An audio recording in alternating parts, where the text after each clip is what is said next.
Welcome to Rosemary's Baby 666, the podcast where we look at every unspeakable 6 minutes and 66 seconds of the horror classic Rosemary's Baby. This is episode 7, which will begin with we hear a clock ticking and we see a close-up of Rosemary's face as she's lying back on her bed and losing consciousness. And this 6 minutes and 66 seconds ends with Rosemary and Guy in the bedroom, Rosemary saying, "I dreamed someone was raping me. I think it was someone inhuman." And Guy saying, "Thanks a lot." And boy, are we lucky we got this beautiful 6 minutes and 66 seconds that covers the entire sequence, because often these things get chopped in half. This is just a perfect, complete sequence, and I'm so thrilled. And I have a very special guest for this very special scene. This is absolutely, what many consider the climax of the entire movie. And so I wanted to get someone very special. And so happy to say my guest is Mr. Nikolas Schreck.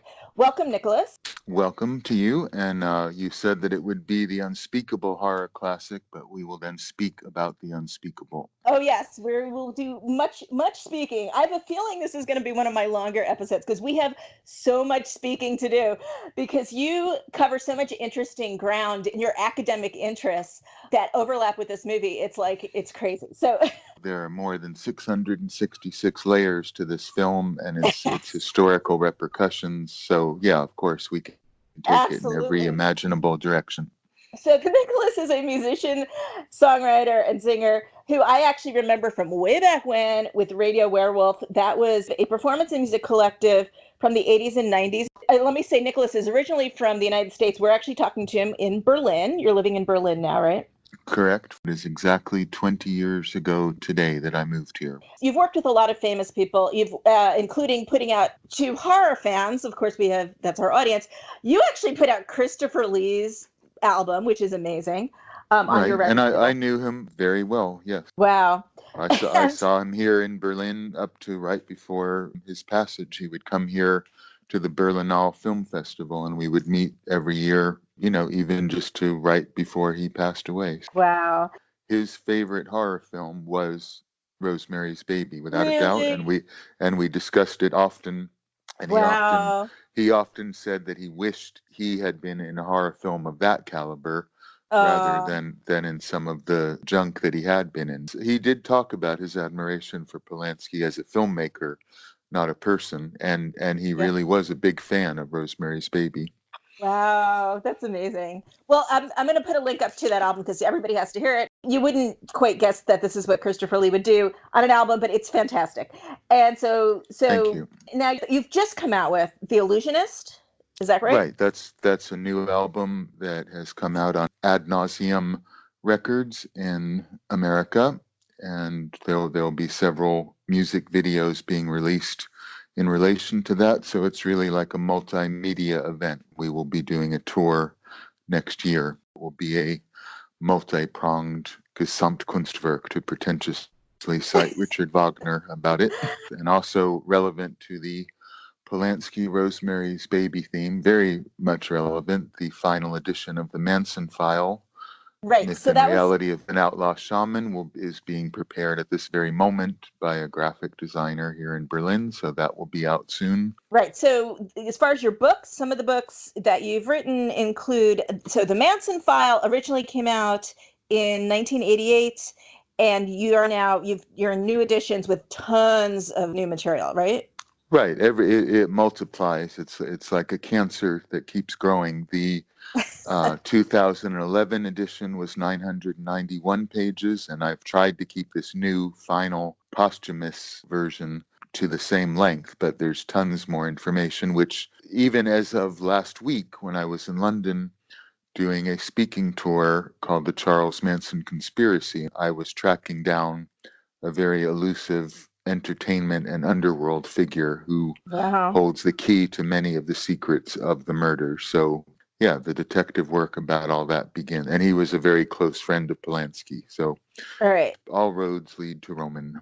Yes. So we're going to talk about that. Now, let me disclaimer that with, all right. So first of all, you knew Manson, you interviewed Manson, you met with him and talked to him on the phone and you wrote with him. You're one of the people who really, really got to know Manson. So let me disclaimer this because I've done this before where I've talked with people who are affiliated with killers.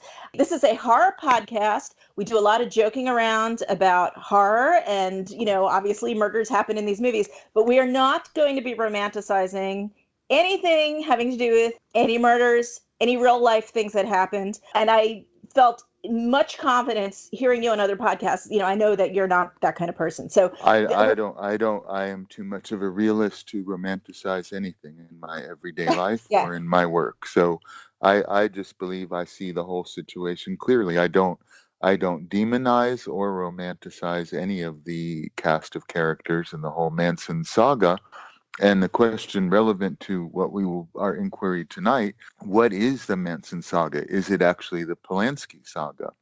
right. It's a cast of hundreds of people. Where does it begin? Whose Yeah. story is it really? So, and Rosemary's Baby is sort of at the heart of it cinematically. So, yeah, but I'm often called a Manson apologist merely for being a Manson realist, and Right. because I admit I was his friend, but I saw him objectively, and frankly, he was quite honest about who and what he was. This is not going to be like Charles Manson was a sweetheart. That's not going to, that's not Well, where, I he mean, well, again, well, he could be like everybody could be, but then he yeah, could also steal your car or stab you. So, right. like Exactly. everyone has their dark side and their light side, and he was probably more aware of it than most. Then it gets to the issue of Roman Polanski. Do we judge him on his art or his ethical lapses, so to speak? I would say the whole issue of do we judge an artist by their behavior and their actions, or do we judge them by their art? There's people who wouldn't listen to Manson's music, and there are people who now would refuse in this cancel culture to watch Polanski's films. I think Right. both are ridiculous. I think we can separate them. Yeah, there's people who won't go on this podcast actually. But I did a whole like pregame episode where I discussed the whole controversy and aired all of Right. my I thoughts about that. listened to it to make sure that you Oh, weren't a great. complete lunatic, and I saw you. I You're didn't sound only like half a. a lunatic.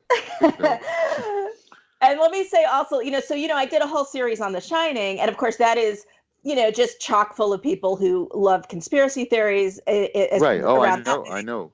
And Right. so let me And say, also I didn't. there are new conspiracy theories about Kubrick that Yeah. verge in the Polanski territory. So all of these things are connected.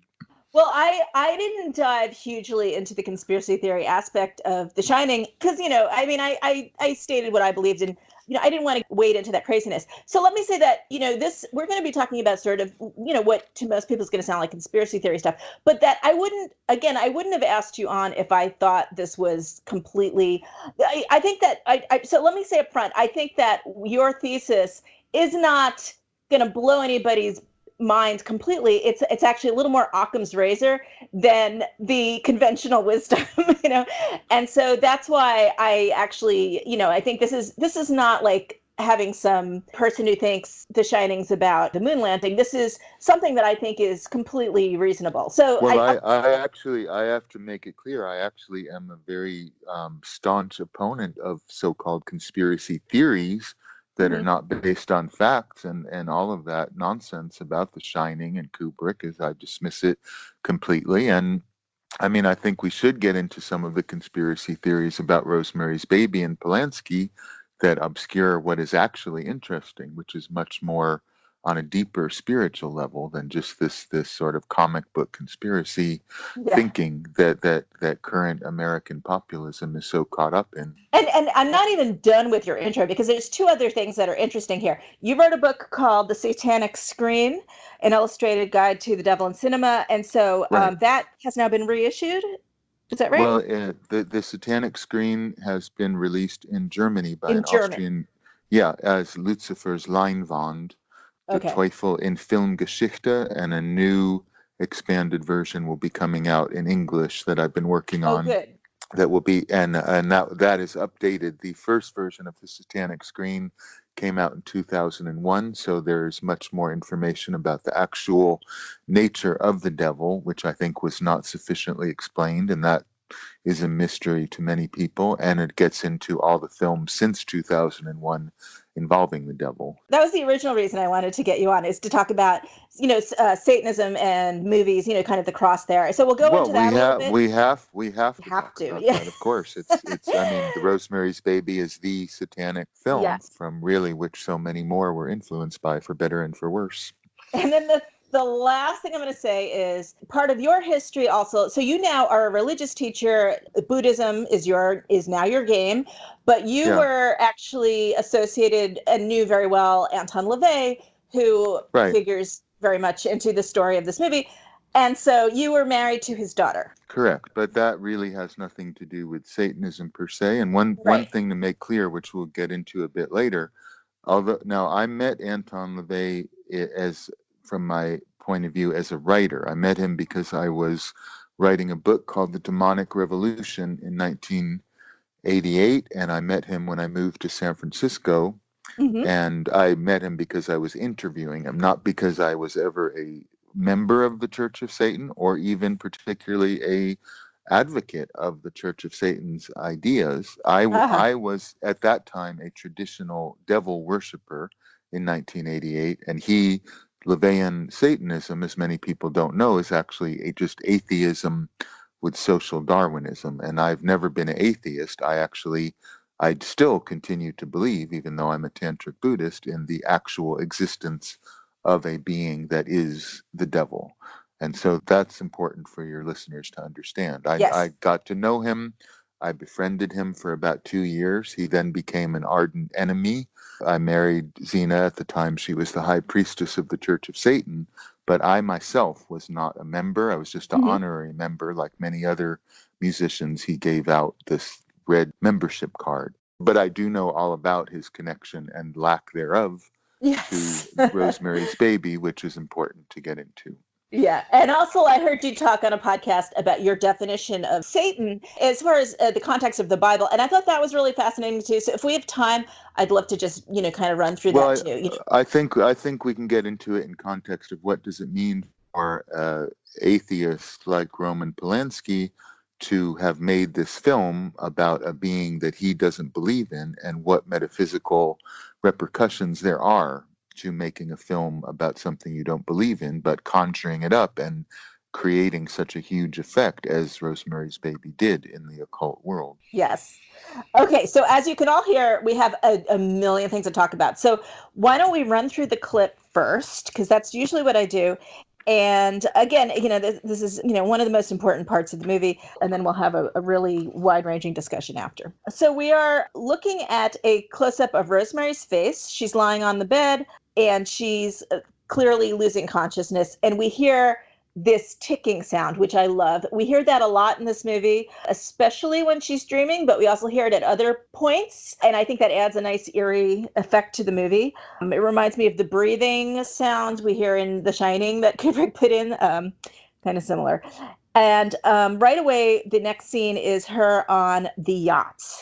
So she's having this dream. She's having a cocktail on a yacht, and there are several people dressed in casual boating attire of the 60s, and a vaguely seen captain is Yes. seen. And actually, I will tell you something about a lie that Anton LaVey told me about that a little later. Okay. So when they shot this, it was a yacht that was docked in Marina del Rey called the Alter Ego. It's the name of the yacht. It was a former Navy search and rescue vessel. Polanski knew how to shoot on a boat. It was not as complicated as a knife in the water. A nice, easy yacht. But Yes. I do think, I always did think there is a connection between Knife in the Water and this boating scene, definitely. It's just that it's a nautical scene that he set this Yeah. surreal dream world on the. Also, then you have the character of Hutch as the captain, Hutch Right. being Rosemary's friend and spiritual advisor and sort of Van Helsing figure. Yes. Well, as far as it being on a boat, I mean, this is straight out of the book. I mean, again, Polanski followed the book to the letter. So, Absolutely. An important thing I want to say about that is one of the many people involved with the Rosemary's Baby Manson Polanski saga, whichever way you want to look at it, that whole tapestry, is that Gene Gutowski was one of Roman Polanski's best friends and a producer. He helped put together the package for Rosemary's Baby, and I spoke to him at great length, and he was very forthcoming about many aspects of all of this. And he made it very clear to me that Polanski followed the book religiously, that he just yes. went scene for scene, used most of the dialogue, really didn't want to deviate from the Ira Levin's novel whatsoever. So that, and he said, this is from Gene Gutowski, that any rumor or any imagining that there was any kind of genuine occult advising in this film is Yes. nonsense. That he just literally took the book word for word and filmed it. Right. It's so funny because when I have people on or when I talk to people casually about this movie, people do have all these crazy theories about what Polanski was thinking and what Polanski did and how clever Polanski was. And I have to completely over and over again correct them.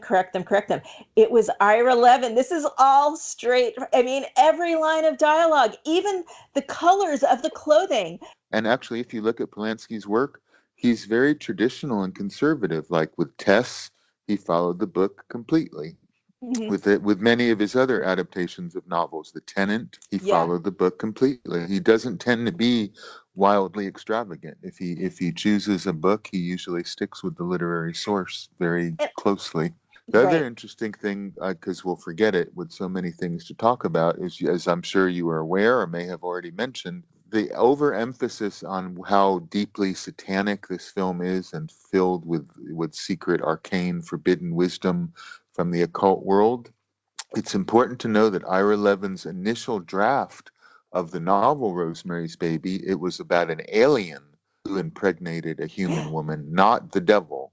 I have And not brought that up, but yeah, yeah, I had heard that. I'm going to be interviewing Ira Levin's son actually pretty soon. So, okay, yeah, but I think it's interesting. It's just that the basic theme was a woman being impregnated by some otherworldly force, and at first it was extraterrestrial, which would have been sort of like the British film Day of the Triffids or yeah, that sort of thing. And instead, he made it at the last minute when he did the draft that he printed into the devil. So there really was never any genuine occult sources for this novel. It was just about pregnancy from a otherworldly force. right. The monster was always the baby.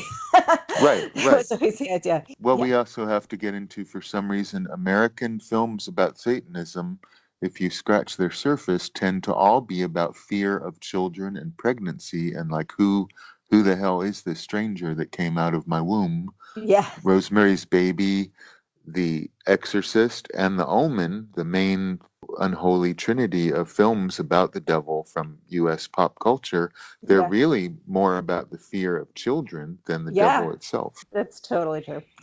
So the camera pans over through this crowd of people partying casually on the boat. We see some waves, and we can see in retrospect clearly it's supposed to be somebody like John F. Kennedy. Certainly in the novel, he actually straightforwardly says it is John F. Kennedy.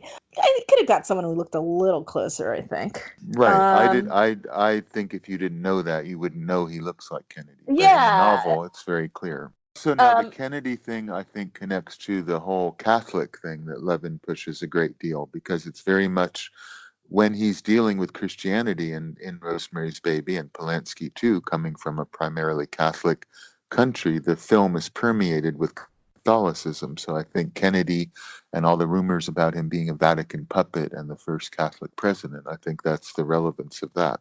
Absolutely, and it actually gets into the dialogue, but also the Pope when he really did visit, the true actual visit in 1965, he met with Jackie Kennedy and gave her condolences over her husband, and she apparently got very teary and she kissed his ring, and so it's kind of interesting, the reality and the novel, it all crosses over. But Right. absolutely, I think you're right. So we're going to get into that dialogue in a minute. But so Kennedy kind of turns into Hutch, who's pointing.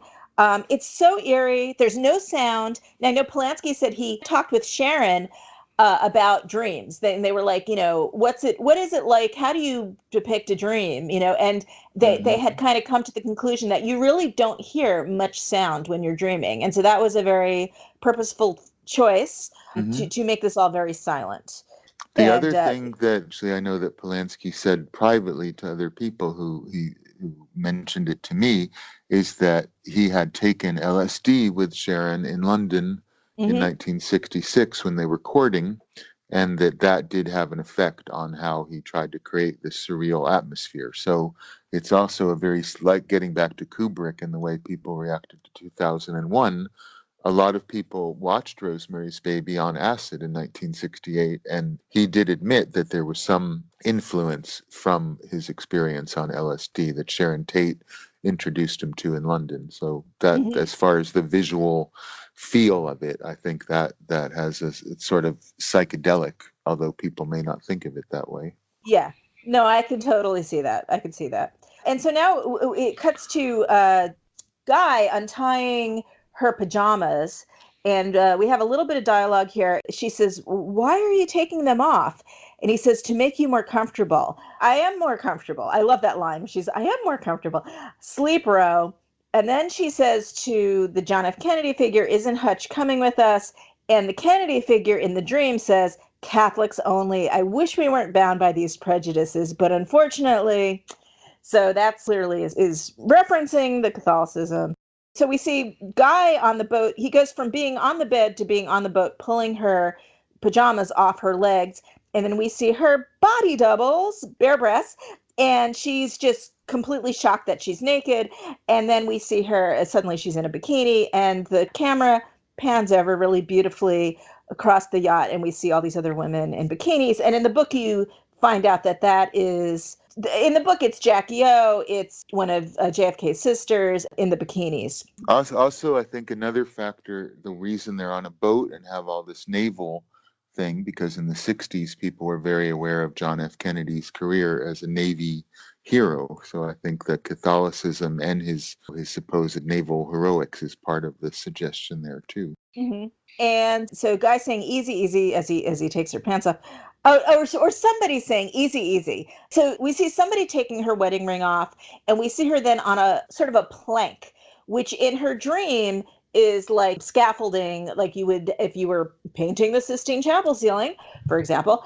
But of course, is actually them carrying her, and we see above her a Sistine Chapel painting. It's like the scaffold that is being used to paint the mural for the Pope. Yeah. Right. This painting, it took them 6 weeks to paint this beautiful replica of the Sistine Chapel. It was $200,000. It was one of the more extravagant little bits of the movie. So they're obviously pulling her along and into the linen closet, and we hear them saying, "Easy, easy, you've got her too high." We see the bottom of the shelves that she had made. All right, so we see a storm scene. We see Hutch with a bunch of weather instruments, I guess.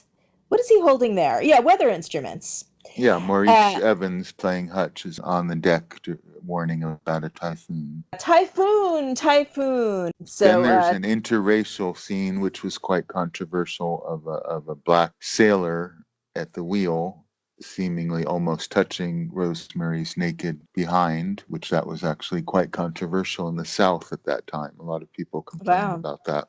Wow.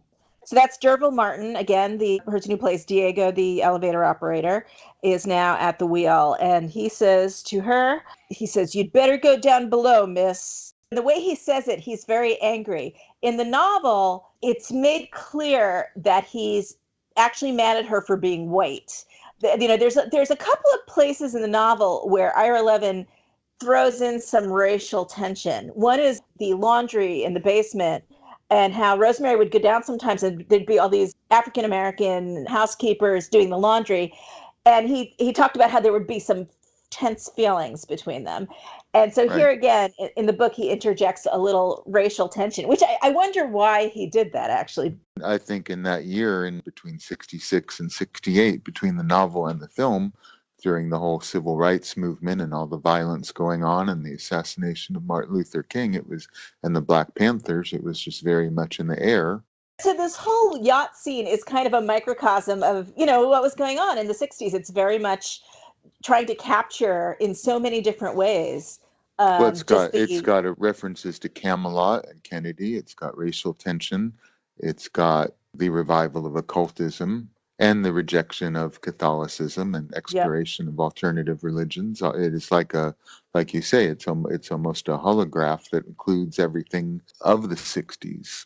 Right. And even, the fact that she's suddenly naked and embarrassed, but then she's walking naked. I mean, that's very classic dream stuff, but it's also kind of, you could see it as an allegory for. Also, Mia Farrow being the quintessential nouveau riche, or not nouveau riche, because she came from a Hollywood family, John Farrow. She herself was a flower child Yeah. who had posed naked at an orgy that Salvador Dali had arranged. So, yeah, she's a perfect person to play this part. Yes, she is. Another She is. another weird thing about Maurice Evans being her advisor on witchcraft and occultism as the character Hutch, the Shakespearean actor Maurice Evans, which I always thought was surreal even when I first saw this as a child, is he was also on Bewitched, the TV Yes. show at that moment, as the father of Samantha, who popularized witchcraft in suburban 60s. And so there's some bizarre alternate dimension aspect of this where Samantha Stevens' father is Rosemary's witchcraft advisor.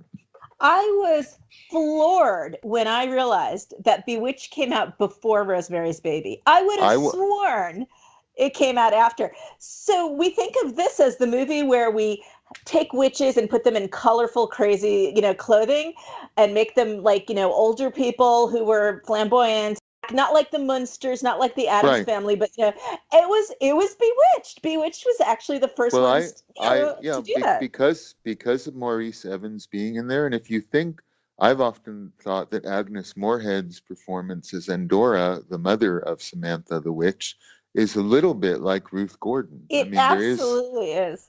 So I don't know that either Ira Levin or Polanski or the production designers, but Bewitched was a huge phenomenon, Yeah. and witchcraft was just everywhere in the 1960s, which is how I became entangled in occultism very much as a child of my time. It was, you couldn't get away from it. It was at every corner. It was all over pop culture. Yeah. And for those who don't know, it's very similar, except, it's humorous sitcom, but Right. Maurice Evans is the head of something called the Council of Witches and Bewitched, and they show this hierarchy of witches. It's not a million miles away from the group of Satanists in And Rosemary's Baby. and all of these incredible character actors, like Right, right. these wonderful character actors in both cases, like being these fantastic older generation witches. It's so great. And Roman Polanski actually especially noted that when he was in the Film Institute in Lodz, where he learned how to make films, he watched all these Hollywood films with these character actors that he was delighted to now have at his disposal. Never imagined in a billion years growing up in the Iron Curtain that he would be Yeah. directing these character actors like Sidney Blackmer and people that he admired in old Hollywood films when he was learning his craft in Lodz. Yeah. So Rosemary, she's naked. She descends the stairs. We see her passing a building on fire. So it's a church on fire.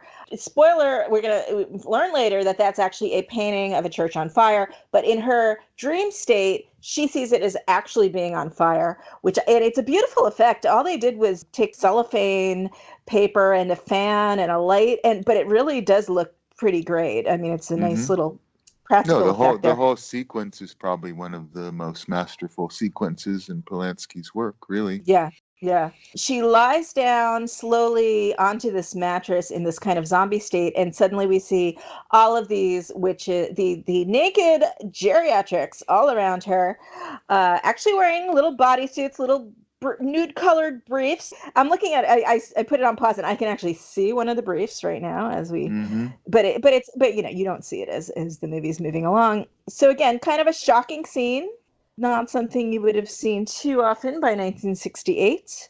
Ruth Gordon wrote a letter to her pal Katharine Hepburn about this movie. She wrote, "Decided to take my life in my hands and get two moles off my back, since I may appear naked, Nekked, in Rosemary's Baby. So she was mentally prepared to be naked, but Right. she And was and luck. also this was the era of hair coming out where you had the Yeah, first nudity in a mainstream Broadway production that went around the world. And it's hard for people to imagine who didn't experience the 60s, but it was as if people had discovered the naked body in 1967 or so. So this also ties into the counterculture very much. And Polanski is a friend of Hugh Hefner and very much connected to the whole 60s exploration of nudity and free love. yep. And then we pan up and see Adrian Marcato, the what is probably in reality when she's not dreaming, it's actually probably the portrait of Adrian Marcato, but she of course sees it as him she sees it as a three-dimensional being. I also actually just, since we're looking at a bunch of older people in a cult performing this ceremony, I want to refer to your book since we're talking about older people being Hmm. witches. In the Satanic Screen, I noticed one little bit. Now, let me see if I can find it. That you refer to the fact that this was not complete fantasy. I know in the late 1800s in London, there were actual satanic ceremonies going on, apparently, and Hmm. and And that in even Paris, especially, yeah. yeah, I want to talk a little bit about that. When it comes to older people as witches, another interesting thing is Polanski himself didn't do any, although the legend has it that he didn't do any research into witchcraft or occultism whatsoever. But there's an earlier film called The Seventh Victim. I don't know if you know it, by Val Yes. Lewton, which is about a woman who becomes involved in a satanic cult. It has certain similarity to Rosemary's Baby in that it shows a normal group of people who are a satanic cult in New York. And the screenwriter for that, as I mentioned in the Satanic Screen, DeWitt Bodine, he actually did go out in New York City and ask the research department, I forget what film company made it, to look for a satanic coven to interview. And he found them in New York, and they were elderly people, and they sound exactly like the characters in Rosemary's Baby. So there's an Yes. interesting filmic resonance there in that, and I would recommend that to your listeners. The Seventh Victim is very much a predecessor to Rosemary's Baby.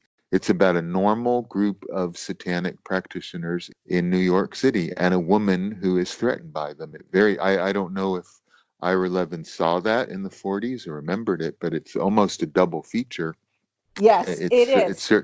certainly a predecessor. There's nothing really else like it in the history of cinema before Rosemary's Baby, and it's kind of a unjustly forgotten film. But I think anyone looking into the antecedents of Rosemary's Baby should see The Seventh Victim, which actually was based on a real satanic cult of old people that the screenwriter met in New York City.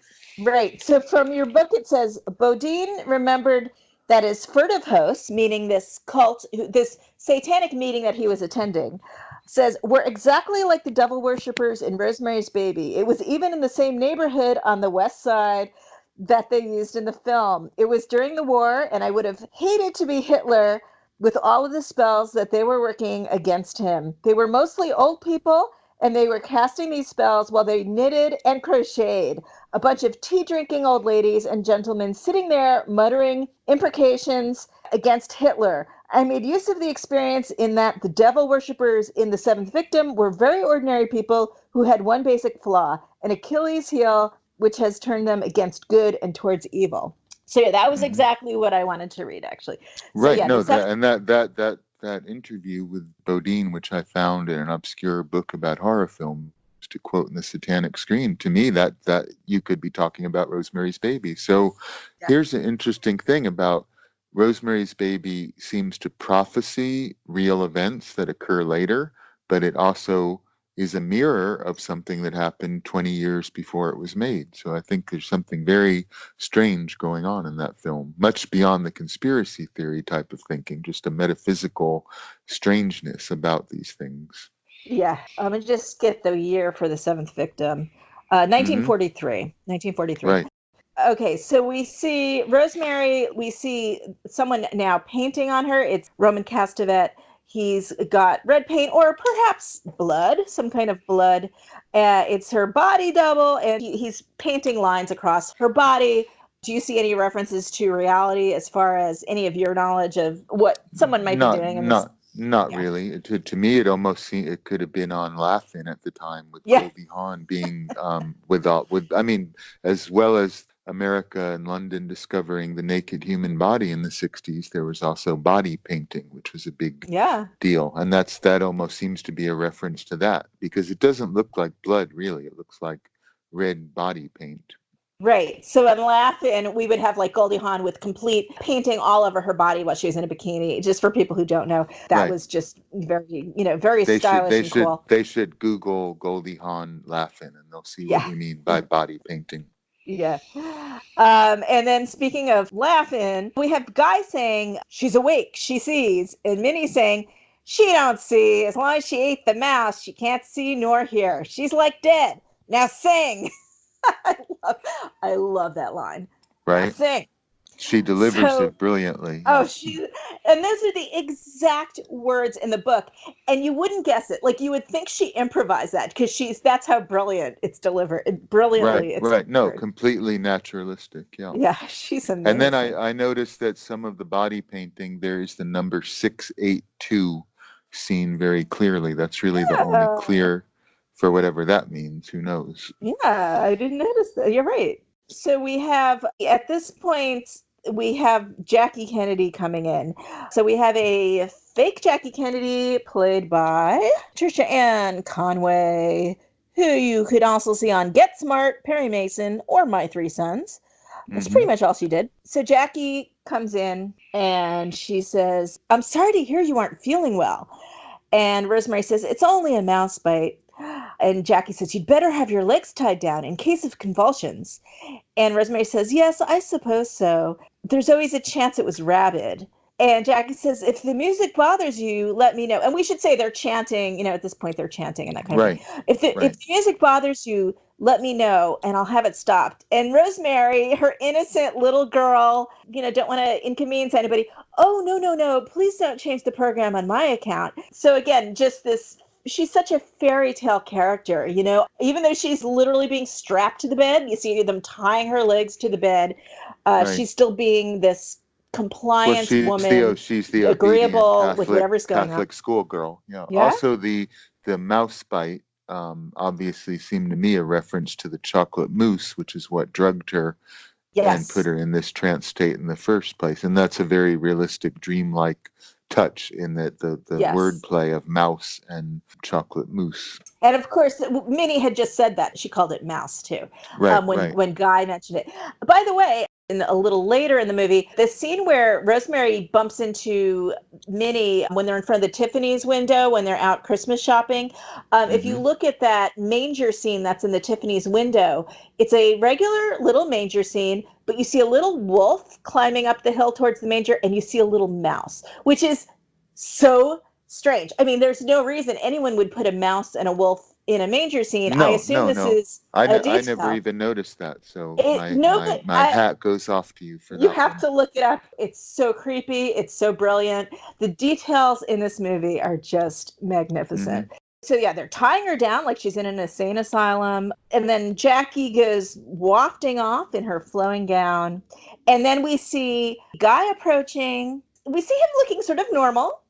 And then the next shot of Guy, he looks a little odd. Like there's some weird skin action Well, going on. A little, he started to look a bit reptilian or yeah, goat-like or both, and then we see a hand that is clearly bestial yeah. caressing Rosemary's painted body. I think that's a strange choice, though, to have Guy in a sort of transitional mode in between being normal and then the devil. I guess that's her hallucination. I assume he's not really approaching her; it's really devil approaching her. But it's just a little bit there. I feel like there the practical effects don't quite work. He looks a little bit odd.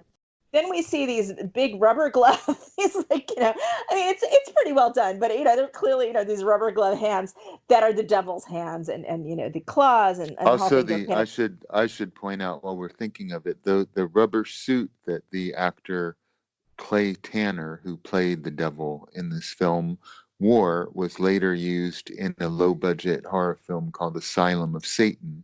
Really? And that same rubber suit, if you watch this absolutely dreadful later occult movie called Asylum of Satan, you will see more clearly, and filmed without Polanski's expertise, just what a junky, like rubber monster movie suit it actually is. So it actually appeared in another satanic film.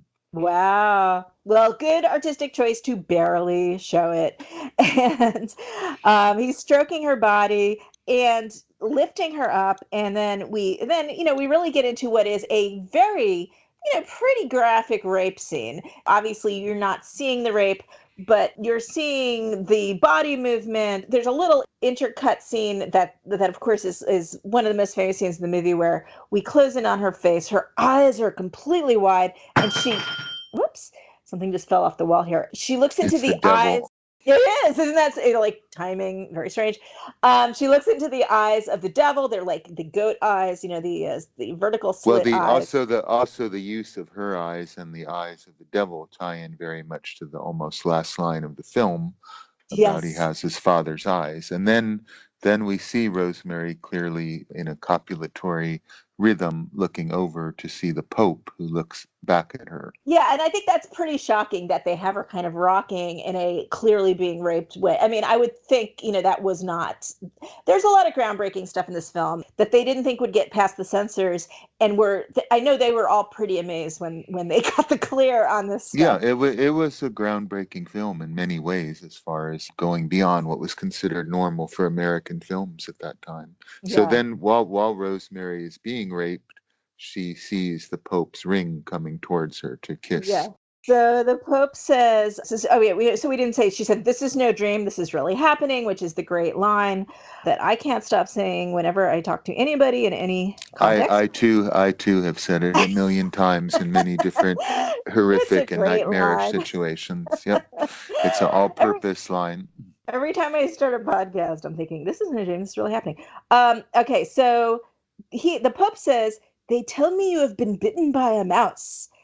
And she says, "Yes, that's why I couldn't come to see you." "Oh, that's all right. We wouldn't want you to jeopardize your health." "Am I forgiven, Father?" "Oh, absolutely." And then he extends his hand. We see the filigreed silver ball, which she'd been wearing around her neck, which is where the tannis root was kept, as if she's supposed to kiss that. Now, in the novel, inside that filigreed ball is Anna Maria Alberghetti, a, Right. a tiny Anna Maria Alberghetti, which is obviously Terry. So I thought that was an interesting touch. Glad they didn't do that in the movie. She's forgiven by the Pope. All of this is taking place, in the world of this story. This is all taking place on the day that the Pope is, in fact, in New York City. So we should also, just going backwards a little bit, the face of the devil.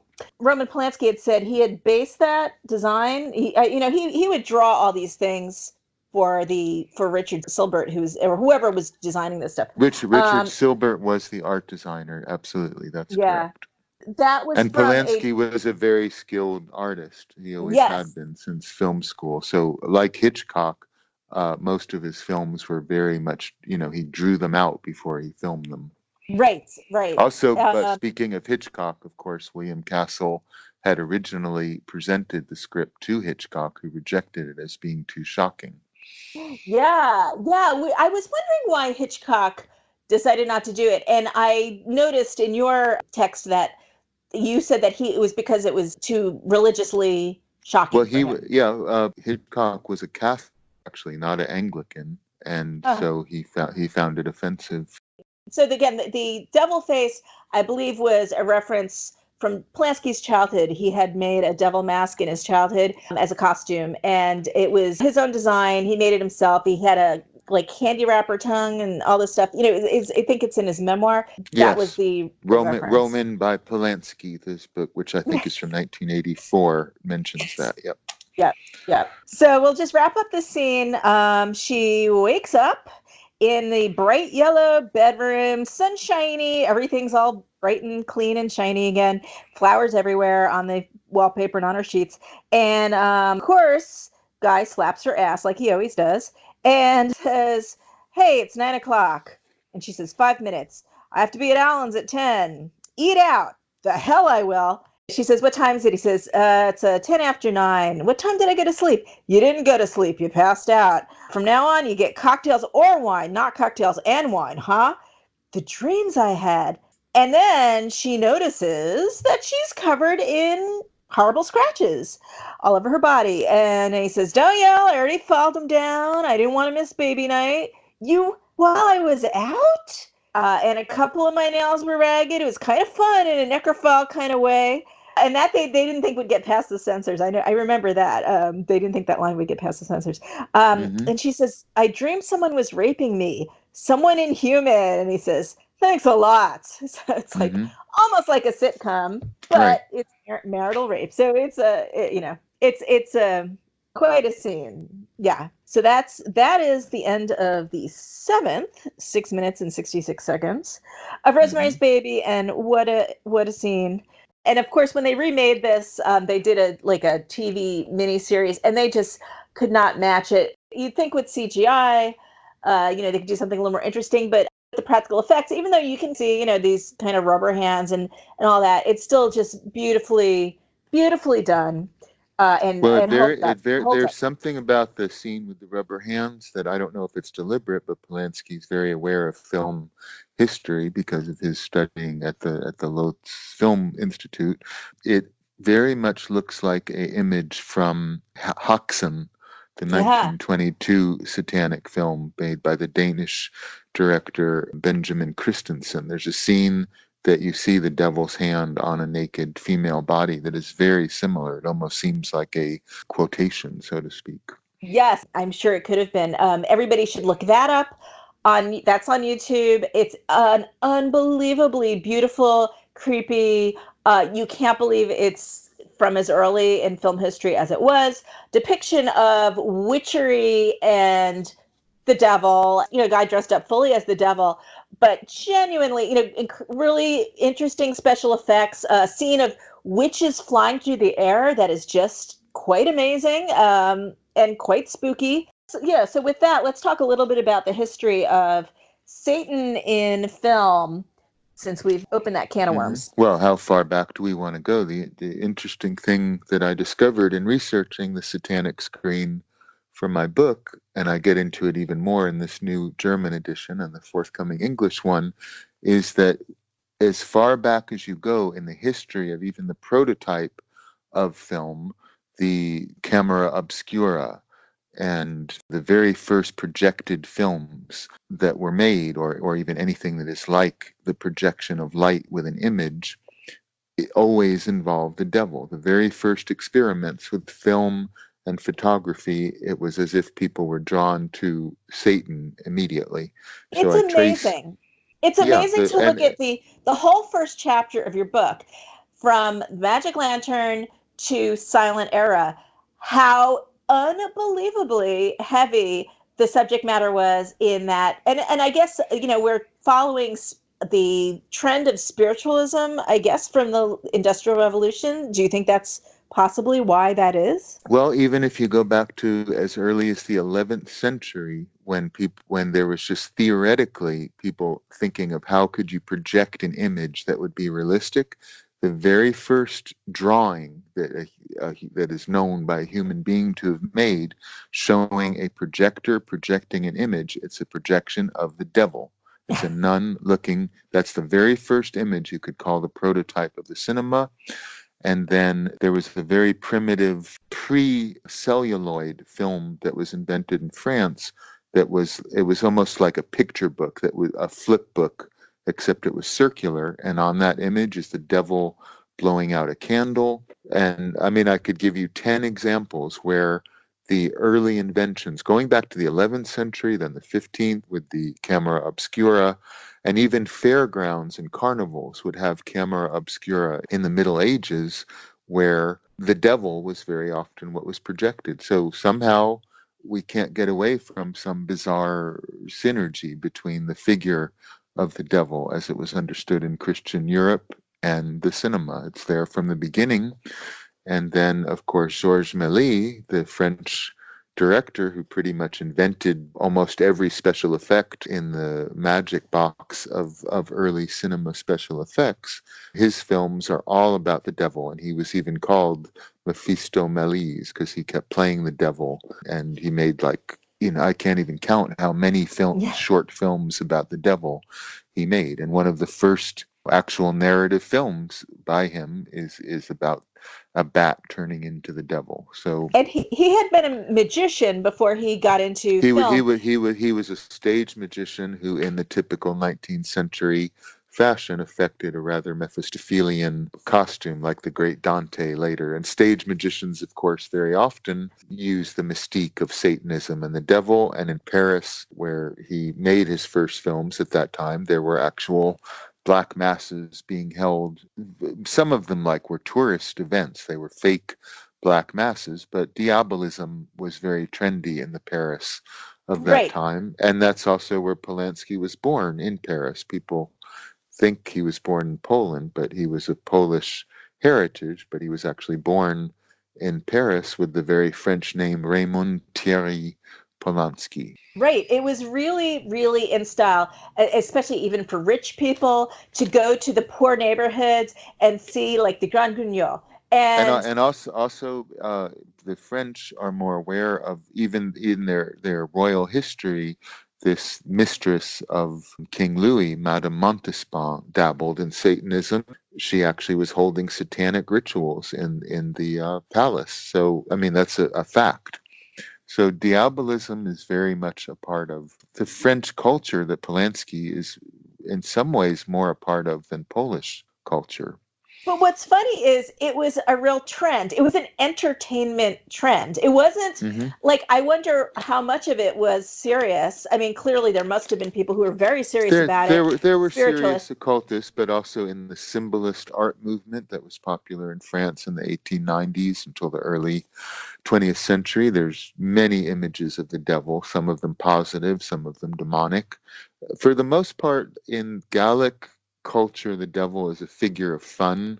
He's like a roue or a lecher, but he's not really a frightening monster as he's usually portrayed in American culture, which is more puritanical. I mean, he's seen as a licentious playboy very often. Yeah. So again, there was all this imagery in the earliest years, from again magic lanterns, which were like these slideshows where they would project things onto the walls before there was actual film. They were always about the devil and demons. I mean, yeah, cinematography, the camera, it's tied into the devil somehow. And people saw the devil as an enchanter, a creator of illusion and deception. So and of course early ecclesiastics saw the magic lantern and the camera obscura as diabolical creations, just as in America in the 1920s and even earlier, when cinema started to get a foothold in the public imagination, just as they later decried rock and roll as the work of the devil, cinema was seen as a satanic invention that would lure people into a dreamlike world of illusion and debauchery.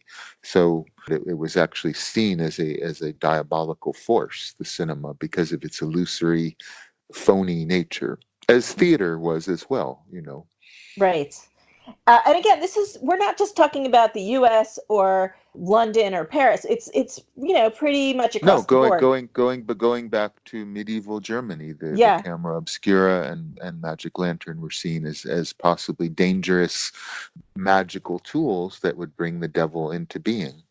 Yeah. So from the very beginning, and then to flash forward much later, the 60s, Rosemary's Baby just didn't come out of the blue. There had already been several films about the devil that didn't capture the public imagination to the degree that it did, or have its mainstream success. But beginning in 1960 with the Mario Bava film Black Sunday, which touches on Satanism and the devil, there were many films about witchcraft and Satanism. One that came out the year before Rosemary's Baby, the Hammer film, The Devil Rides Out, which is known Right. as The Devil's Bride. There are certain elements in that are more in a traditional Gothic vein. And this was from a Dennis Wheatley novel. And Dennis Wheatley was a British novelist who specialized in satanic themes and who actually knew Aleister Crowley So there were some precedents to Rosemary's Baby, and like I said, mentioned earlier, the seventh victim seems, if not consciously, subconsciously, a direct influence on the film. Now, as far as putting together what was going on in society and what was going on in film, so again, these earliest films, the silent era up to like around the 1930s, there really was a popular trend in spiritualism. Aleister Crowley was very well known. He was this infamous figure. Again, Gerald Gardner's witch movement, the movement to sort of move forward, that was trickling into America. These things were really happening. There really was Well, this very popular trend, right?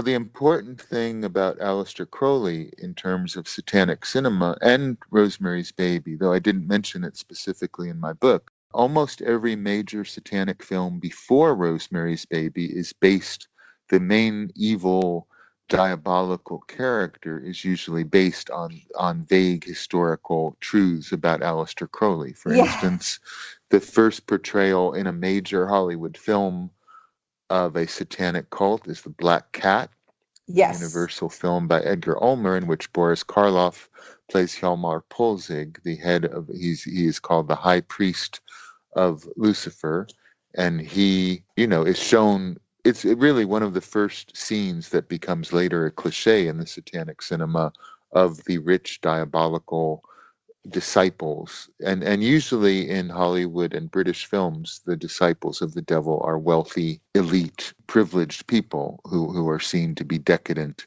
and orgiastic, and so there's some precedent to that. But Aleister Crowley was the basis of the Hjalmar Polzig character that Boris Karloff plays, and even the Black Cat of the title ties into a episode in Aleister Crowley's life where he sacrificed a black cat, and one of his disciples, Raoul Loveday, died from drinking the blood of the cat. Right, which made it into the papers. That was like people were writing about this in the press. Yeah, it was in the yellow press, particularly. That story is what pretty much put the nail in the coffin of Crowley's reputation as the wickedest man in the world. But even earlier than The Black Cat, you had a film with Paul Wegener, who was sort of the Lon Chaney Sr. of the German cinema, one of the first actors you could call a horror actor. And he played a character in the early silent film The Magician by Rex Ingram, which is also based on Aleister Crowley, and that comes so.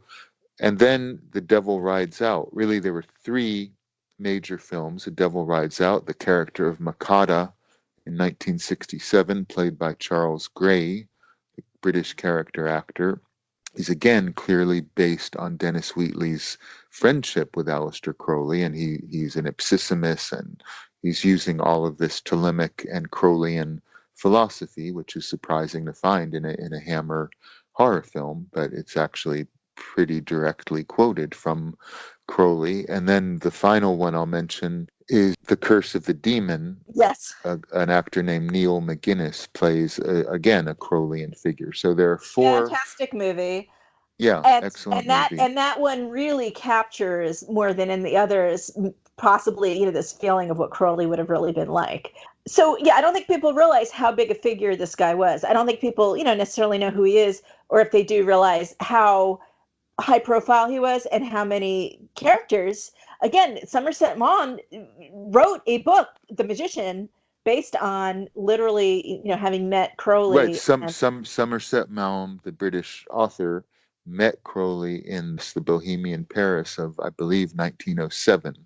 And he was so struck by his character that he made him the magician Oliver Haddo in his novel. And then, like Rosemary's Baby being based on a novel, almost all of those, actually all of them, in fact, were based on for instance, Curse of the Demon is based on a short story, Casting the Runes. The Magician, with Paul Wegener as the Crowley figure, is based on Somerset Maugham's novel.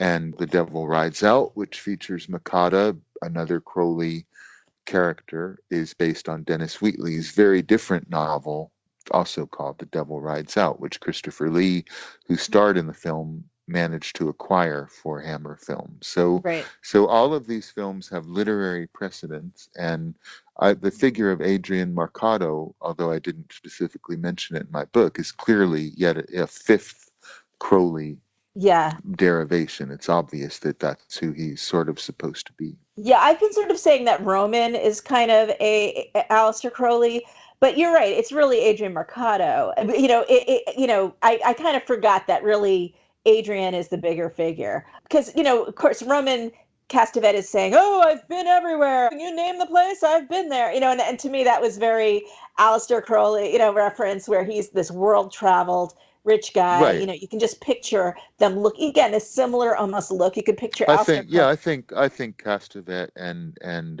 Adrian Marcato they're both Yeah. Yeah. facets of Crowley. Definitely his boastful character and his sophisticated world traveling. Dubrovnik, I've been there. Yeah. Yeah.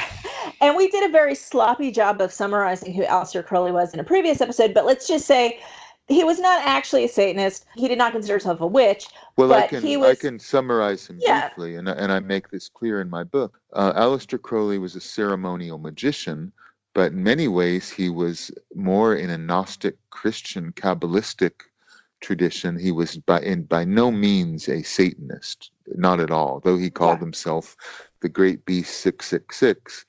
I personally have a very low opinion of him as a magician and as a human being, but it's important to clarify he was not a Satanist, and most of the cinematic treatments of him, in fact, almost all of them, make him into a devil worshiper, which he decidedly was not. he And yet, was an Adrian occultist. Marcato, he was an occultist, but he came from a tradition of ceremonial magic that goes back to the 17th century and actually is somewhat Christian, actually, if you really Hmm. look deeply into it. And if you look at some of the rituals, one is called the Gnostic Mass.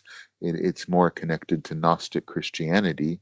And he considered himself a white magician, not a black magician. But, sort of as we saw during the Satanic Panic, the mass media has never been able to understand the nuances of ceremonial magic. To them, everything is Satanism and Yeah. black magic. And just so people know, one of the reasons there's lasting effect from Crowley is he wrote some of the seminal text or rewrote some of the seminal text, and he also started actual religions. I mean, he was not the best or even the most erudite magician. It's just that he was a self-publicist and an egotist and a Yeah. narcissist of a toxic degree, and he wanted to get a lot of publicity.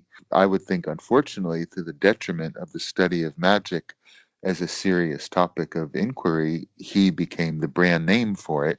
And it ties into Rosemary's Baby in that it's really pop culture that he would be forgotten, except that the Beatles put him on the cover of Sgt. Pepper's Lonely Hearts Club Band the year that Rosemary's Baby was being made, and that was part of the whole occult revival that was going on. Kenneth Anger was hanging out with the Rolling Stones and Anita Pallenberg in London at the time, and that's when they did their Satanic Majesty's Request. And in the very Yeah. year of Rosemary's Baby, Sympathy for the Devil came out. So between 1967 and 1969, anyone who remembers it, pop culture was absolutely permeated with a positive interpretation of Satanism and of the devil that is pretty unprecedented in culture. And it wasn't like the later heavy metal. It was a very different thing, and it was tied into the counterculture, whereas the devil was seen as a liberatory force of sexual freedom, of exoticism in general, and of the rebellious nature of Lucifer, even though that's completely inaccurate, as I explain in the new version of the Satanic Screen. What people think the devil is not what the devil is. Now let's tie Anton LaVey into this. Now it's interesting that in 1966 he proclaimed it the year one, which is a line from this movie, and founded his Church of Satan. So talk a little Mm-hmm. bit about that.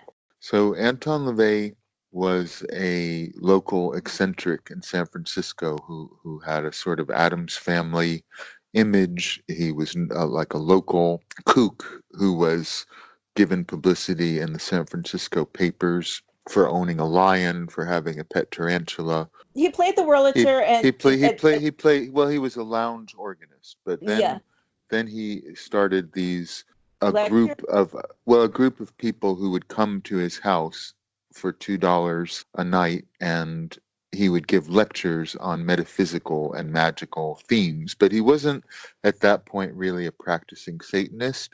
Hmm. And what happened is, in a newspaper article, someone arbitrarily called him a priest of Satan. And it was suggested that that would be a good business opportunity to go into. And then a publicist that he knew named Edward Weber, when he was a lounge organist, when Anton LaVey was a lounge organist at a local bar near his home, decided, sort of like L. Ron Hubbard, and I've mentioned this before in another interview, they're very similar. L. Ron Hubbard Yes. said, if you want to make $1 million, you shouldn't be a pulp writer. You should start a religion. And this publicist, Edward Weber, said to LaVey, you should start a religion, and that would be a better publicity vehicle than what you're doing. So the Church of Satan began as a sort of 60s put on and gag, which you'd have to understand the tone of San Francisco in the mid 60s to understand. It was kind of a joke at first to say that Yeah. there is a Church of Satan if you remove all the heavy conspiracy theories that have followed. In 1966, it was like a gag. It was a joke, having a high priest of Satan and a church of Satan, and having a satanic wedding, a satanic funeral, a satanic Yeah. baptism. It was just a countercultural, what would be called a put on in the language of the 60s. And like Yeah. L. Ron Hubbard, he was hanging out with science fiction writers, artists, actors, filmmakers. So this was a natural kind of, they were playing in the first place. They were playful minds, right? It's very similar. Yeah. Now, one thing I have to make clear right away is that maybe your listeners know the rumor that Anton LaVey played the devil in the scene that we have gone over, but he didn't. He had Yeah. absolutely no connection to Rosemary's Baby. That was a rumor that he himself spread because he was hired when the film premiered in San Francisco at a local theater. He was hired as a publicity gimmick to appear in a hearse wearing his devil costume. And because he was a local figure at that time, and there were actually little buttons handed out at this screening saying, "Pray for Rosemary, pray for Anton LaVey," etc. Oh my That was, gosh. but this publicity gimmick, which was very typical of William Castle, who, remember, Yeah. was the producer. I mean, this is the kind Yeah. of shock gimmick that William Castle, who I don't know if you got into in other, Yeah. yeah, William Castle was known as the Schlockmeister who promoted his films with that sort of thing. So it ties Right. very much into the way that Tingler and House on Haunted Hill and his other films were promoted by having Gimmicks. Anton LaVey show up as a publicity gimmick. But that was Anton LaVey and the Church of Satan's sole connection to the film. The film had already been made. He did not appear in the film. And I mentioned when we were going through the 7 minutes of the film, when I was working on this book, The Demonic Revolution, me and my girlfriend went to Anton's house, and in all innocence and naivete, at that time, I was trying to make sense of his myth and his legend. I was not trying to Yeah. expose him or challenge him, but I Yeah. said, "All right, you say you played the devil in Rosemary's Baby. This is part of your mystique and your legend.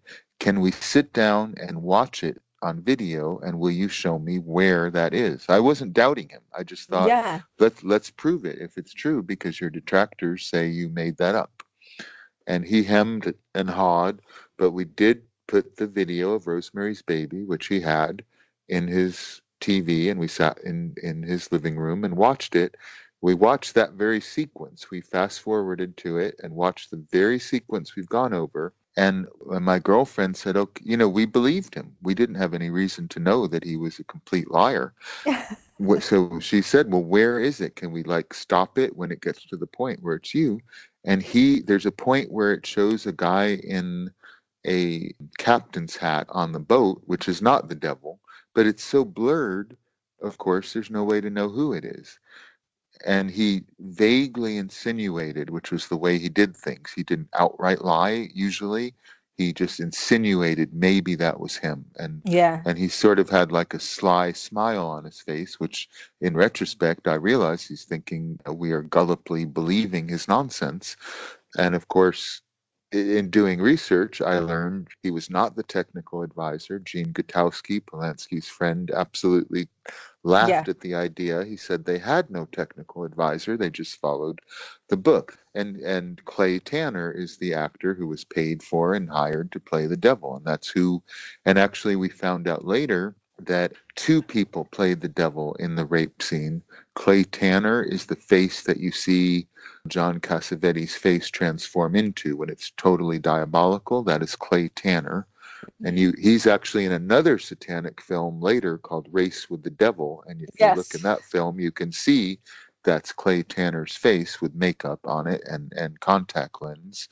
And there was also, because this rubber suit, which you if you're really obsessive, you can see again in the terrible film Asylum of Satan, was very slight, and so only a dancer could fit into it. A very thin dancer Mm. also played the devil, and uncredited, but it certainly wasn't the rather large Anton LaVey in that slender devil suit. But it's interesting that he claimed to be in the film, and that became part of the legend. And a year later, when the murder of Roman Polanski's wife, Sharon Tate, occurred, a lot of people had heard that rumor, and it backfired on LaVey and the Church of Satan, in that then, before the murder was solved, in the 3 months before the members of the Manson commune who had committed the murders were arrested, you saw in all over newspapers in America and in England and in Europe people speculating, was this revenge because did Roman Polanski reveal satanic secrets in Rosemary's Baby? Mm. And did Anton LaVey have anything to do with the crime? So through this typical self-destructive lie that he told, that he played the devil, actually the Church of Satan got a very bad reputation as somehow being connected to the murder of Sharon Tate, and the totally false idea that it was a satanic ritual murder, which it certainly was not in any way. Yeah.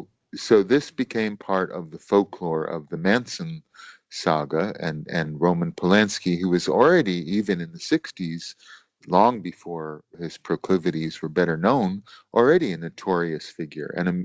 always a disliked and mistrusted figure. I mean, just in the American general mistrust of foreigners, he was seen as a interloper during the Cold War from Poland, a Soviet bloc country, who made depraved films about vampires, devil worshippers, a female killer. His films Yeah. were seen as intrinsically disturbing and Right. wrong. And when the murder of his wife happened, Rosemary's Baby was very often blamed. Like, well, he messed with the devil, so of course, what would happen to him? That was a very typical American reaction to the film. And even Polanski himself, in his police interview with Lieutenant Earl Deemer, who was the homicide investigator of the Tate LaBianca murders, when he interviewed Polanski after he came back from London, his police interview, Polanski even speculates to the police. He even throws out the red herring. Maybe this had something to do with witchcraft or the fact that I made Rosemary's Baby, because he describes people sending threatening letters to him. But I know, in Yeah. fact, he was just trying to distract the police from the facts of what the murders were about, which was that his friend Wojtek Frykowski and Jay Sebring were dealing drugs from his house, and they were killed during a routine drug burn revenge. But Polanski himself, although he later complained that anyone would connect black magic or Satanism to his wife's murder, he himself brings it up in the police report. So, Yeah. so this film has resonance even in that part of 60s history. Yeah.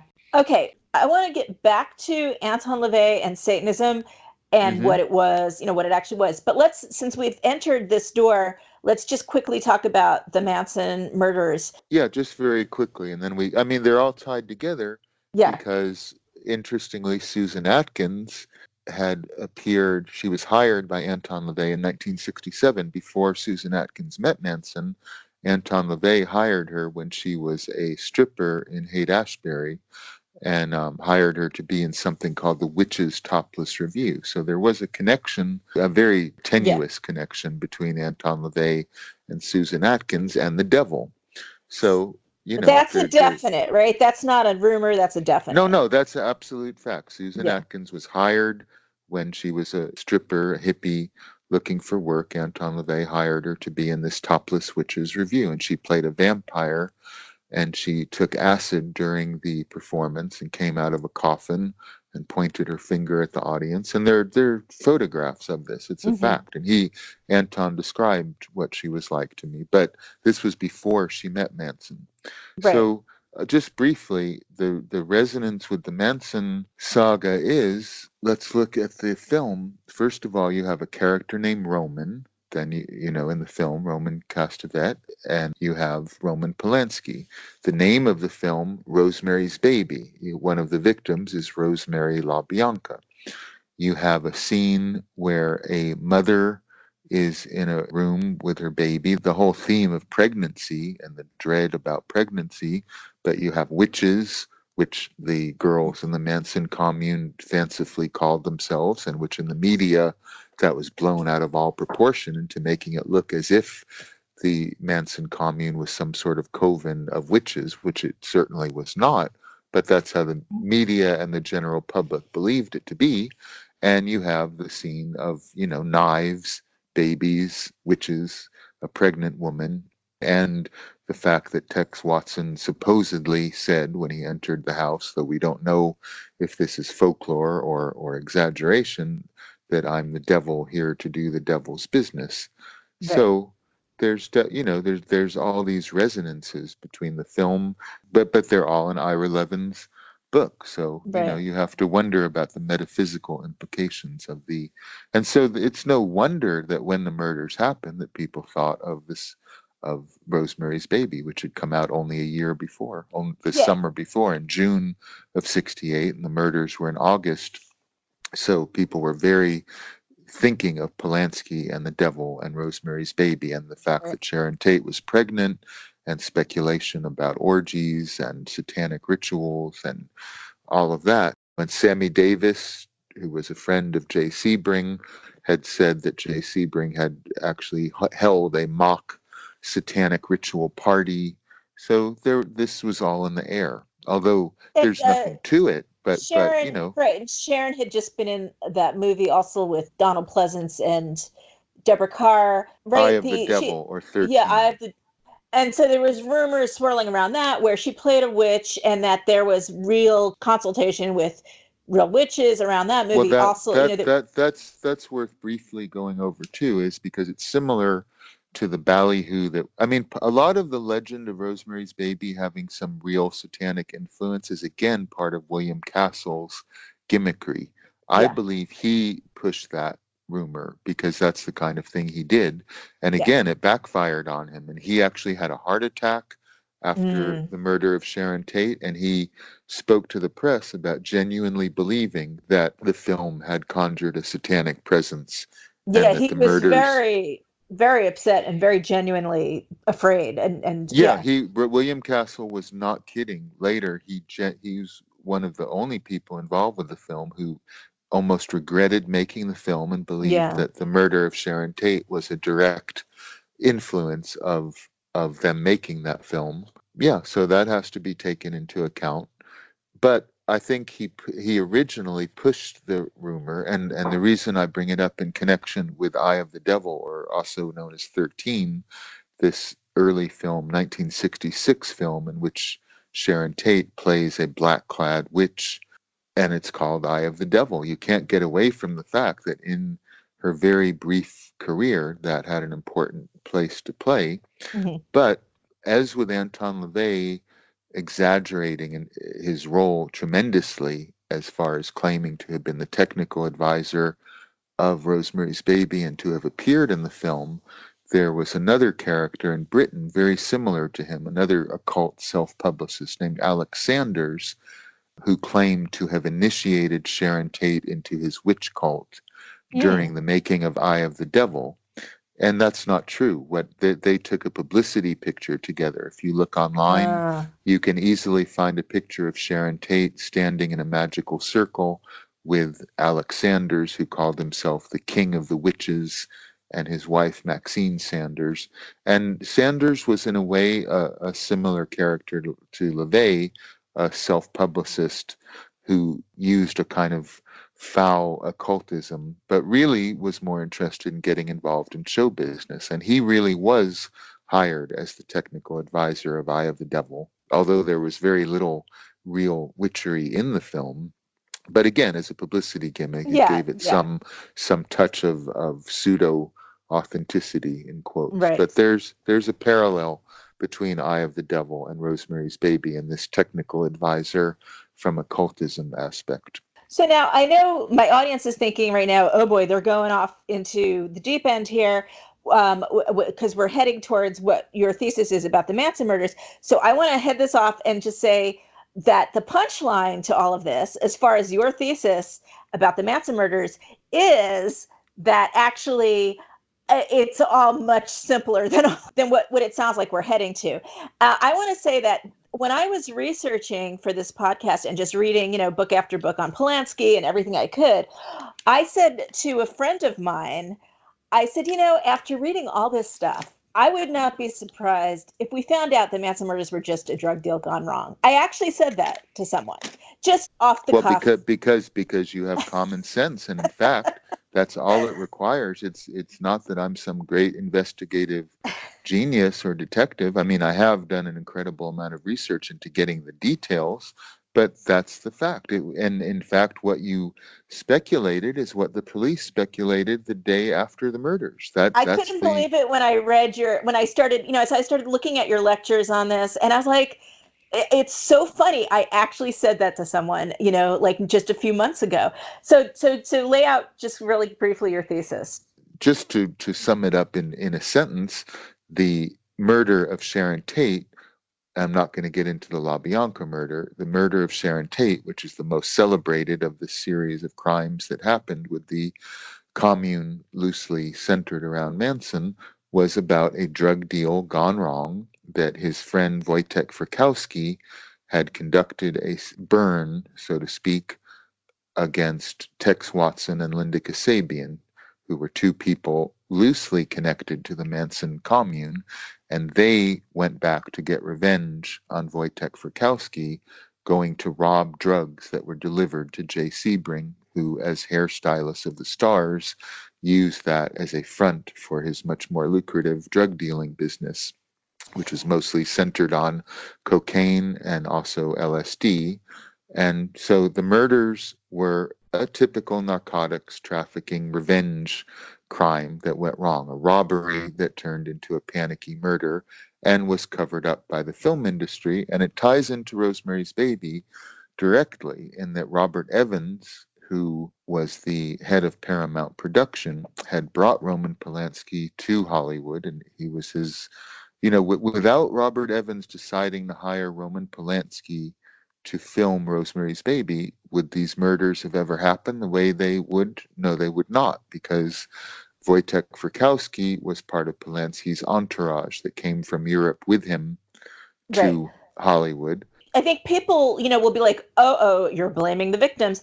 But this is not. Now, Frykowski, there's no getting around it. He was a bad character, and Sharon Tate knew that, and she wanted to get rid of this guy. I mean, absolutely. The tragedy. This blaming the victims nonsense is bullshit. Jay Sebring and Wojtek Frykowski were criminals. They were drug dealers, and they even told people they knew, both of them did, we will probably die young. We will probably die violently. And everybody in the Hollywood world of the Roman Polanski party circuit, of which was really about drugs and orgies, though he denies it and denied it at the time. But look at what denials he's willing to make now that we know something more about his character. Is it really hard to believe that he spent 50 years lying about this? Of course it's not. So Robert Evans, who recently died, He brought Roman Polanski to Hollywood. He knew that he would be the right person to direct Rosemary's Baby, and Robert Evans was actually one of the people who really was going to go to the Cielo Drive house that night to score drugs. And later, Robert Evans was in court proven to be selling cocaine, dealing cocaine like Jay Sebring, Hmm. and he was involved and caught up in the Cotton Club murders, which again was sort of a continuation of the same circumstances that led to the death of Sharon Tate. It was about a drug deal. It was about the secret financing of Hollywood movies through the underworld and through mafia connections that Robert Evans had. But, we don't need to get too deeply into that. It's just important to understand there was a deeper, darker, sinister side to Polanski and Evans and Frykowski and Sebring, and it's not blaming the victims. It's like saying, are we blaming the victims of the St. Valentine's Day massacre? These were criminals who got killed by other criminals. Well, That's all there is to it.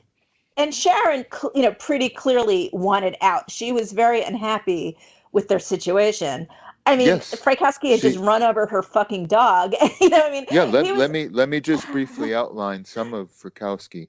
Frykowski, and again, it ties into Rosemary's Baby, bizarrely.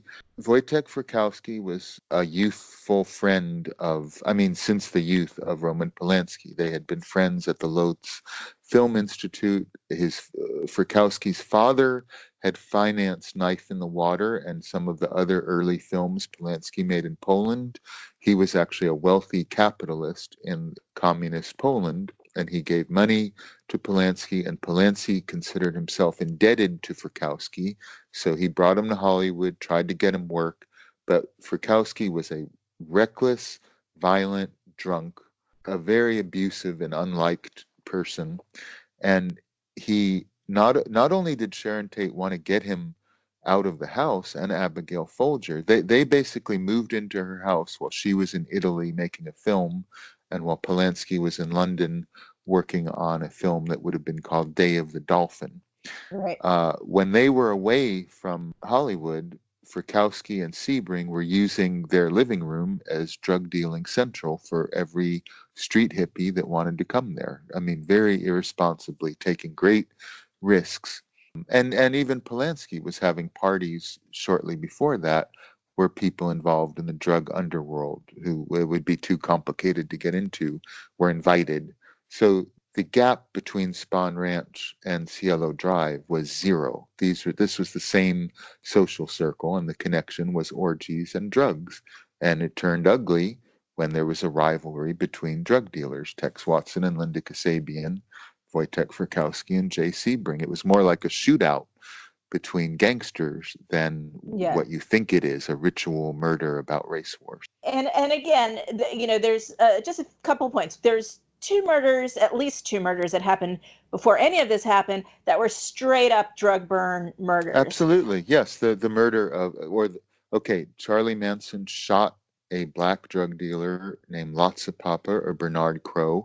This was a drug deal engineered by Tex Watson trying to get away with taking Bernard Crow's money and not delivering some marijuana that he wanted to buy, about $2,500 worth of pot that Crow had given Watson money for. Watson disappeared, and Manson went back and shot this guy. That was not brought up in the court in the right chronology, although Crow was brought as a witness.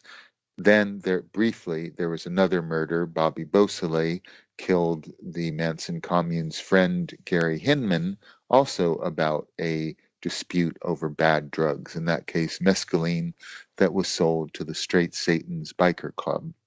So you have two, as you said, two drug deal connected felonies, and then suddenly we're supposed to believe that the next one in line, because it involves a famous person, that can't possibly be a drug deal. But in fact, Right. that's what it was. And, if you look at the actual real lives of these people instead of romanticize, I mean, the victims are sanctified and idealized in the same way that Manson and the commune are demonized. The fact is they were part of the same Hollywood party scene, and they were involved on this criminal level that turned ugly. But not only did Wojtek Frykowski drunkenly run over Sharon Tate's beloved dog, who was named Saperstein after the Dr. satanic, Saperstein. who named Dr. Saperstein after the satanic doctor played by Ralph Bellamy. But Polanski knew it and covered it up to protect Frykowski because Sharon Tate hated him and wanted him out of their house. Yeah. So Polanski admitted in his autobiography, at least, that he knew that Frykowski had killed her dog by running him over in in the driveway of Cielo Drive, which is another omen of the murders to come, another very Yeah. inauspicious thing. This dog was killed there. Everyone knows Sharon Tate and Charles Manson. Nobody knows Tex Watson and Wojtek Frykowski, which is Right. the real crux of the crime. So Right. that's really all your listeners need to know about it, so they don't mistakenly imagine that there actually is some satanic connection to Rosemary's Baby. But that doesn't mitigate the weird spiritual significance of how bizarre it is of the elements of the murder and the names of people involved in the crime that are in the film. That is genuinely bizarre. So, two quick things. One of your points is that Charles Manson was an accessory, but we should not be calling this the Manson murders. We should be calling this the Tex Watson murders. I think that sort of sums up. Well, Manson was not. There was not. I mean, I've gone into this in obscene detail elsewhere, but this idea that Tex Watson and the girls who went to we're just focusing on that one crime. They were not brainwashed zombies. They were criminals going to do a criminal act. And Manson, although he was completely a criminal by his own admission, it wasn't his problem with Wojtek Frykowski. That was an issue between Linda Kasabian, who was already a drug dealer and who continued to be dealing methadone. And she was, of course, Vincent Bugliosi's star witness. And she is free to this day, although as far as my research has indicated, she was the co-instigator of the crime. She's free. Other people who had very little to do with it spent their life in prison. It's it's a legend. It's a folktale. It's a horror story. There was no cult brainwashing. It was just a criminal action that was covered up by Hollywood and the legal system to protect their face, to protect their reputation. And part of the thesis is also that the reason this story could be propagated was Vincent Bugliosi, who was the prosecutor, who was also the guy who wrote Helter Skelter, which is the classic multi-bazillion selling book. And so part of your thesis is that he, in fact, was very problematic also, and that he was manipulating this trial. So the reason this very complicated story about Manson being this cult leader and brainwashing people and race war and etc. had to be constructed or extrapolated was to do a lot of covering up for people of high power, including Abigail Folger. Clearly. Well, yeah, this is a very important thing. Is Peter Folger, who was Abigail Folger's father, was one of the wealthiest men in America at the time. He and a mafia lawyer named Sidney Korshak, who was the protege of Robert Evans and who was an incredibly powerful person in Hollywood and in American politics, they had the clout to cover up what these murders are about. Peter Folger, who was the head of Folger Coffee, which later became part of Procter & Gamble, was not going to allow the American public to think of his daughter as being in business with Wojtek Frykowski in a drug dealing operation. And so Peter Folger had a great deal to do with covering up what this was about, as did Sidney Korshak for the benefit of Hollywood, as did the Beach Boys, who could not have allowed their career to be smeared by the deep connection to Charlie that there was. So many, I can't get into all the Hollywood figures involved. So the point is the culture in LA and Hollywood, it included the LAPD, it included politicians. Reagan was governor at the time. Right. Ronald Reagan was governor, and I think this is an important human factor. Ronald Reagan had an affair with Doris Day earlier in their career, Oh my and God, really? Doris Day was the Terry mother of Melcher's Terry mother. Melcher, and covering up Terry Melcher's close connection to Manson, just for sheerly career reasons, he had to Yeah, pretend, oh, I hardly knew the guy, but in fact, he actually recorded the beginning of an album that he wanted to put out, as did Dennis Wilson, as did many other famous rock musicians, were much closer to Manson than anyone has ever wanted to reveal, including Frank Zappa, Jim Morrison, Cass Elliot, yeah, etc. And these were friends of Polanski. John Phillips of the Mama and the Papas yeah, was one of Polanski's closest friends, which something to take into account. Phillips had an incestuous yeah. relationship with his own daughter, These are and you look at horrible people. I mean, yeah, yeah. yeah.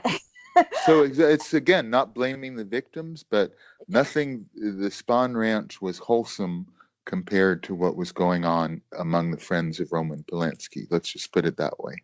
Well, let's just say, just the bottom line here is, and this is your research, not mine. And I just, to me, I don't know, who am I to say? I just know what history is like. This is what our history is made of. I'm not a conspiracy theorist nut, but I Well, do know yeah. that, I'm not talking about a right. conspiracy. I mean, what I'm saying is, as far as I'm concerned, and I have to underscore this, not a theory. This is what I got firsthand from friends of Roman Polanski and Tate and Sebring, and corroborated by Manson. So on both So, sides, they are not disagreeing. That's what right. happened. So if they're lying, and also I've mentioned this before, but finally to end that part of our discussion, a very close friend and a business associate, the successor of J. Sebring, a guy named Jim Markham, recently in the Hollywood Reporter in August of this year, he, who was Sebring's closest business associate, said it was a drug deal. J. Sebring was called the Candy Man because he was Hollywood's main drug dealer, and he confirmed Manson knew J. Sebring. So, that's not a Yeah, Manson apologist. That's not me saying it. That is somebody who has kept this open secret to yeah. themselves, revealing it. And since the death of Manson, Bugliosi, and recently Robert Evans, I think the few survivors are going to start confessing what is now becoming known. You're not the only scholar who's been zeroing in on this. So if people want to read further, so you have the Manson Files, the update is coming out soon in English. It's already available in French, actually, so Roman Okay. Polanski can read it. Yes. Yeah, but Tom O'Neill's Chaos So yeah, also looks into. this Mhm. summer a book came out, Chaos, Charles Manson, the CIA, and the Secret History of the 60s by Tom O'Neill, Little Brown Publishing. And so that's another resource for, if you want to read further on this topic. He came to some of this, not entirely identical, but similar conclusions. Within 10 years, I think people will realize that that was one of the biggest frauds in American history. That whole, the presentation of the motives about this. Let's just switch back now to Anton LaVey and to Right. this concept of Satanism. Just explain to our audience Anton LaVey's Church of Satan, your relationship to it, and just so people understand what that was and what it spawned. How it kind of ironically, I think, did spawn this sort of heavy metal and satanic panic. I would think that kind of came from LaVey. Maybe I'm wrong, but just give us a little historical perspective and personal perspective. Right. Well, I'll try to focus it within the context of Rosemary's Baby.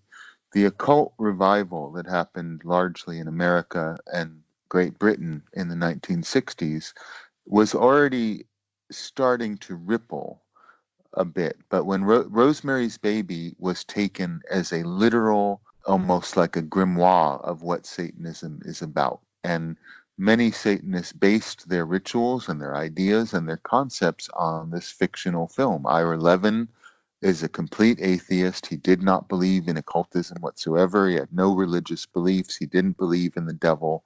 And Roman Polanski also, I have to stress, is a complete atheist, as I mentioned before. Mhm. But Rosemary's Baby in 1968, we have to get the chronology right because people confuse this. It's more that Rosemary's Baby made Satanism chic and temporarily popular and au courant. And it was because of that film and the popularity of pop culture presentations of Satanism in 1968 that Avon Books contacted the then very obscure Anton LaVey, who was just a local San Francisco figure at that point, and asked him. They gave him a title of a book called "We Would Like You to Print the Satanic Bible." And Oh, first, really? first it was called the Bible of Satan, and they decided the Satanic Bible was catchier. But it wasn't that LaVey's Church of Satan was so influential and well known. It was quite obscure. It was just a local San Francisco kooky phenomenon, one of the many things going on in San Francisco, during the summer of love. And in a way, though it was anti-counterculture, it was in fact part of the whole 60s rebellion, although it was a little more square than what was going on in Haight-Ashbury and abjured drugs and orgies. It was still of that Yeah. generally rebellious mode of the 60s. When you look at it in retrospect, even though they seemed opposite, they were still part of an anti-establishment movement that was going on.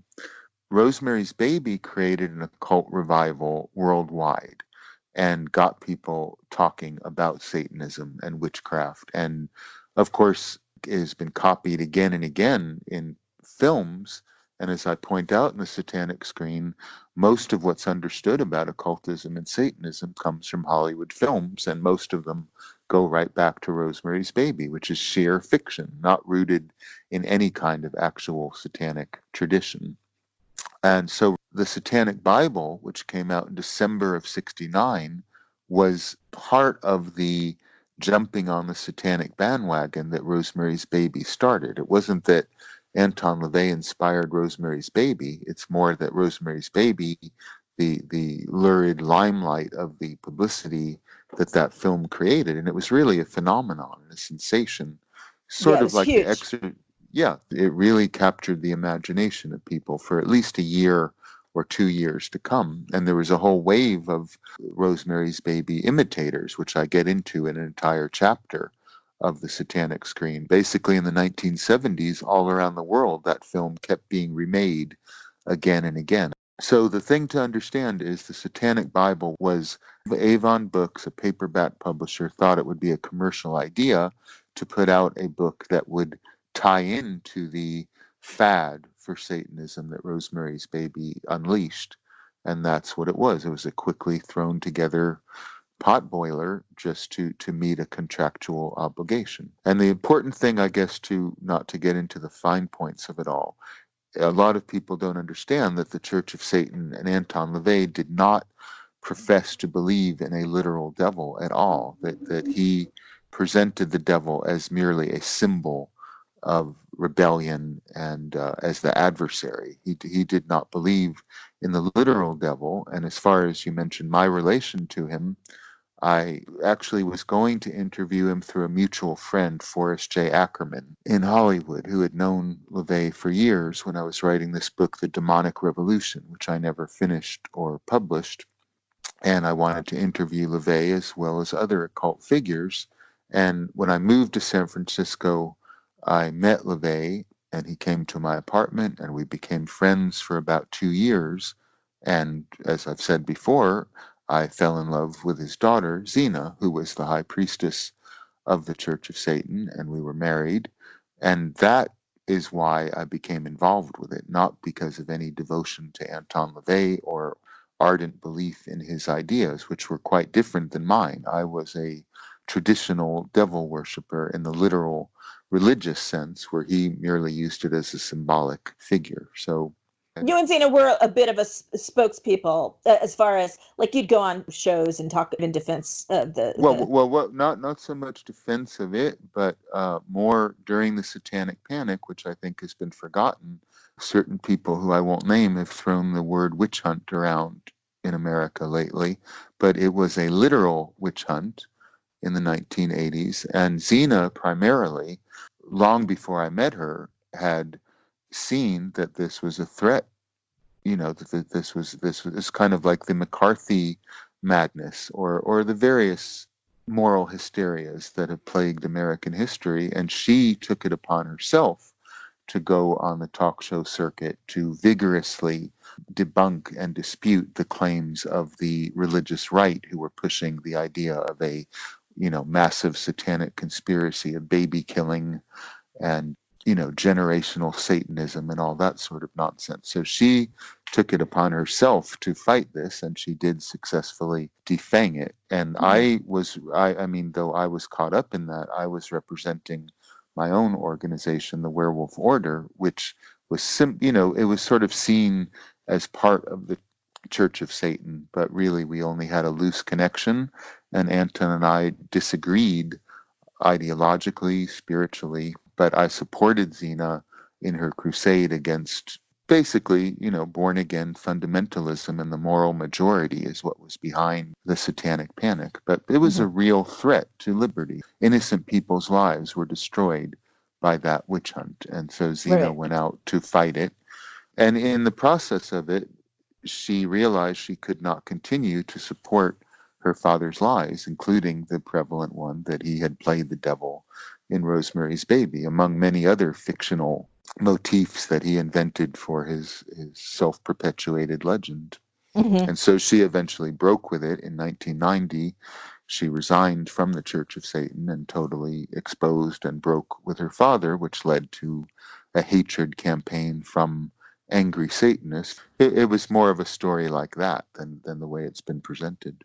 And I mean, it's like everything. It's like Christianity. It's like the Church of Satan versus what's the other one that Hell Satan was about? The Temple of this new politically correct temple. I don't know, Temple of Satan. Temple of I don't Satan. really I think follow it's it Temple of Satan. anymore. Yeah, it's kind of really funny. Either Well, there's no difference between Protestants and Catholics. This is just typical of religion. Once religions become institutionalized, then they spend more time feuding against rival sects that are basically like them than they do their own enemies. The world of Satanism is mostly Satanists fighting with each other over who is more unholier than thou.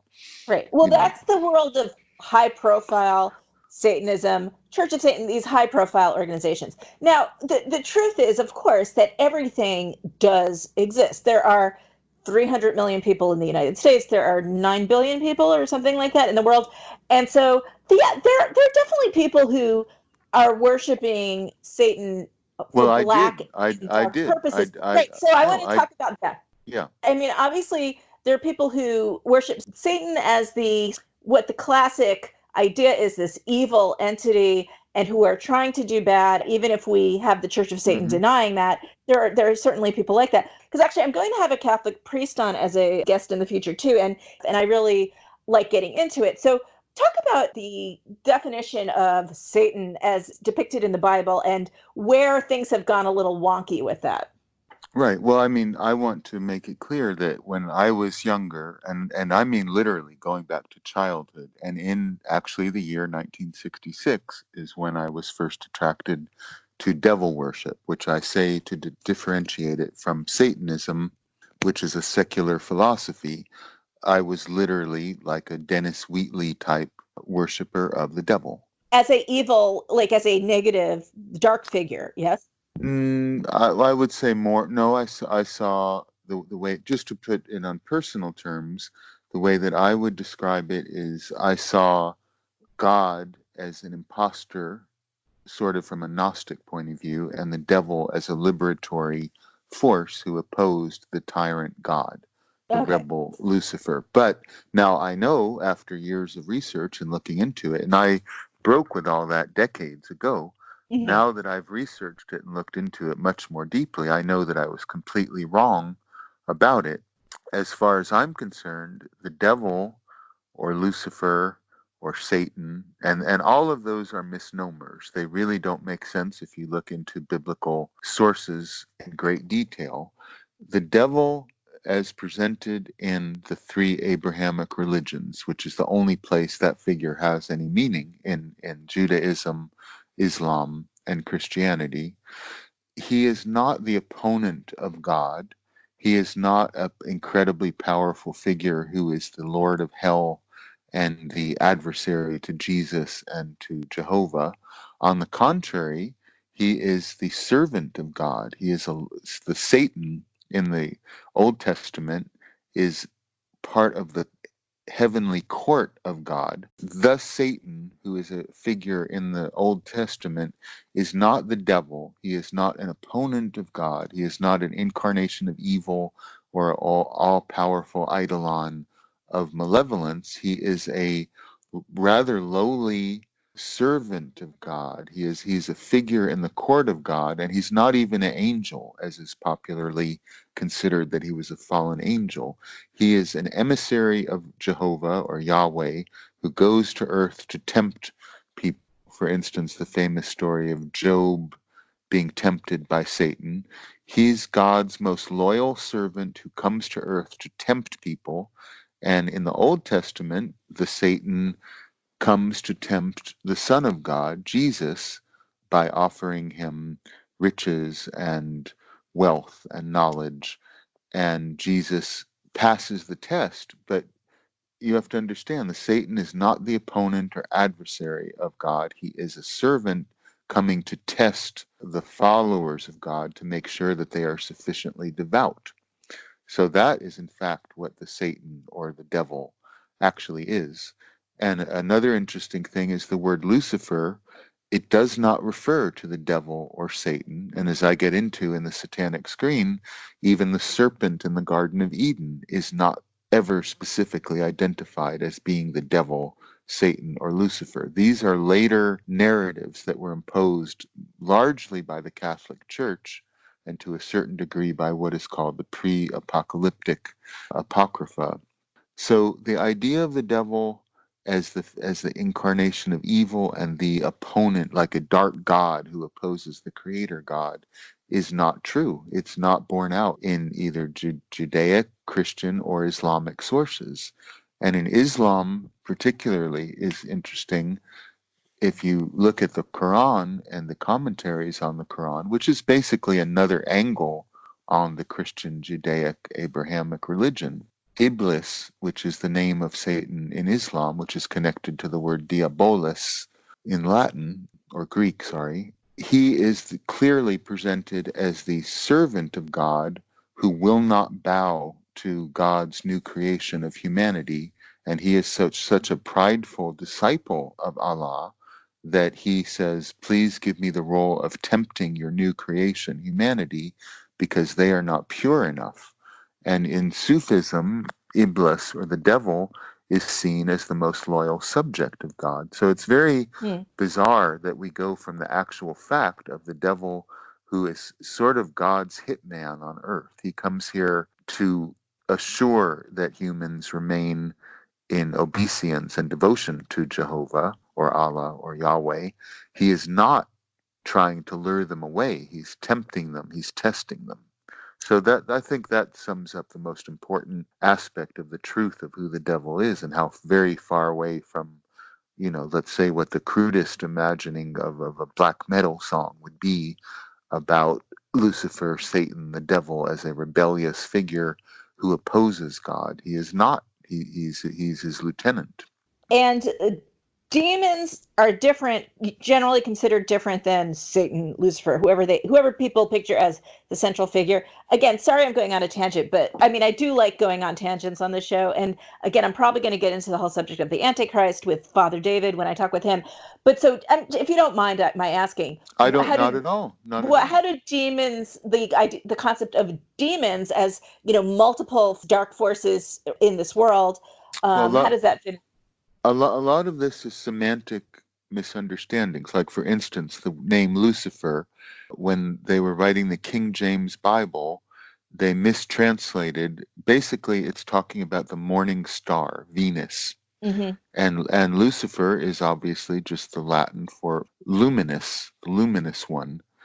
It is not in any way referring to the devil or Satan. It's talking about a falling star, which is a metaphor for a particular Babylonian king who fell from power and grace. There is no fallen angel in the Bible named Lucifer, and yet, it's become a part of folklore and literature and cinema that there is. Now, with demons, it's the same way. The word daemon in Greek is just a animating spirit. A daemon, Daimon, had no malevolent meaning. It was actually just a spiritual being who was almost like a guardian angel. It did not have a negative connotation. And then with Christianity, the word demon came to mean exclusively a malevolent being who was in the hierarchy of hell. But all of this is a much later invention. In the Bible itself, there is no hell, run by demons with Satan as its trident-bearing horned emperor. That Hmm. is all a much later interpolation and misinterpretation of the actual Middle Eastern, folklore and mythology that became gathered together as the Bible or the Old Testament, the New Testament, on the Quran. So demon too is a misnomer. There malevolent, harmful spiritual forces in the spiritual world? Absolutely. But the word demon is again a misunderstanding of the original Greek word daemon, which, even Socrates refers to that in a positive sense. A lot of it is just a simplification and a dualistic misunderstanding of the spiritual world. But now, mind you, are there malevolent forces that could be what you would consider demonic? Absolutely. There are. They exist. And I do believe, to get back to the subject of our discussion, Rosemary's Baby accidentally did tamper and call upon those forces at a particularly resonant time in history when pop culture was, on the cusp of this occult revival. Hmm. So you can accidentally conjure up such beings by using the symbolism and language and words, and film is a particularly potent magical medium. So it's not that I'm denying that there is something sinister and demonic Yeah. about the film. There is, but it isn't what people think it is. Right. Yeah, and I mean this isn't that far from like when I talked to Father David, who will be on the show again, but he was on The Shining 237. He won't go near a Ouija board. He understands there's doorways. Of course, he has his own structure of his religion of how that all works. But I mean, it's all pretty similar I in don't, that I it don't, can I don't open think doors. as I don't think as a tantric Buddhist or as somebody, and I'm not coming from an innocent point of view. I have conjured what I believed to be the devil. I have encountered that being. I know who and what it is. I'm not talking from ignorance or Hmm.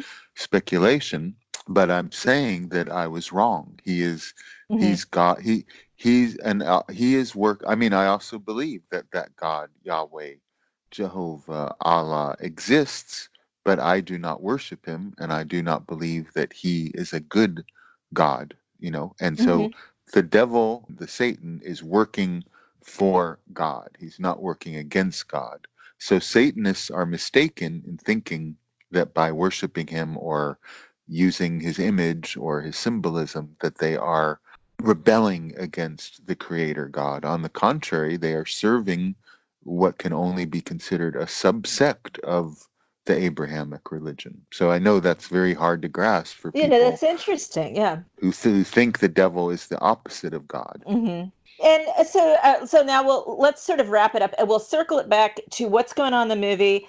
This cult, like that, again, he conflates witchery with Satanism, but what they're clearly trying to do is bring forth an antichrist. They never use the word antichrist, but that's kind of what I think most of us come to the conclusion. The year one, etc. Well, So I'm pretty Adrian, sure. yes, Adrian, by any understanding, is obviously like the Antichrist legend. It's only vaguely referred to in the Bible. Yeah. And most of what people know about the Antichrist, frankly, comes from the Omen films.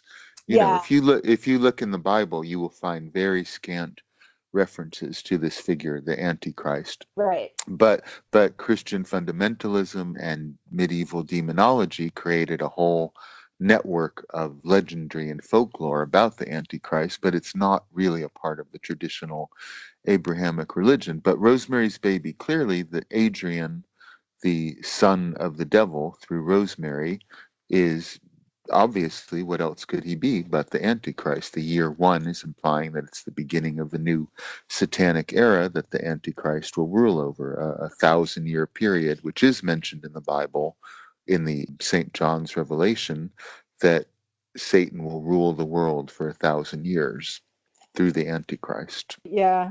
It'll be interesting to hear what Father David has to say. I don't know that he believes there is such a thing as the Antichrist. I don't know what he was taught in seminary school, but obviously this seems to be a extrapolation, another extrapolation from the Bible that Hollywood has run with. Well, an interesting thing is that when I was forced to watch a lot of the horrible satanic films that I forced myself to see to write the Satanic Screen, and most of them are genuinely dreadful, though they have some mystical and religious and pop cultural significance when you look at them in context.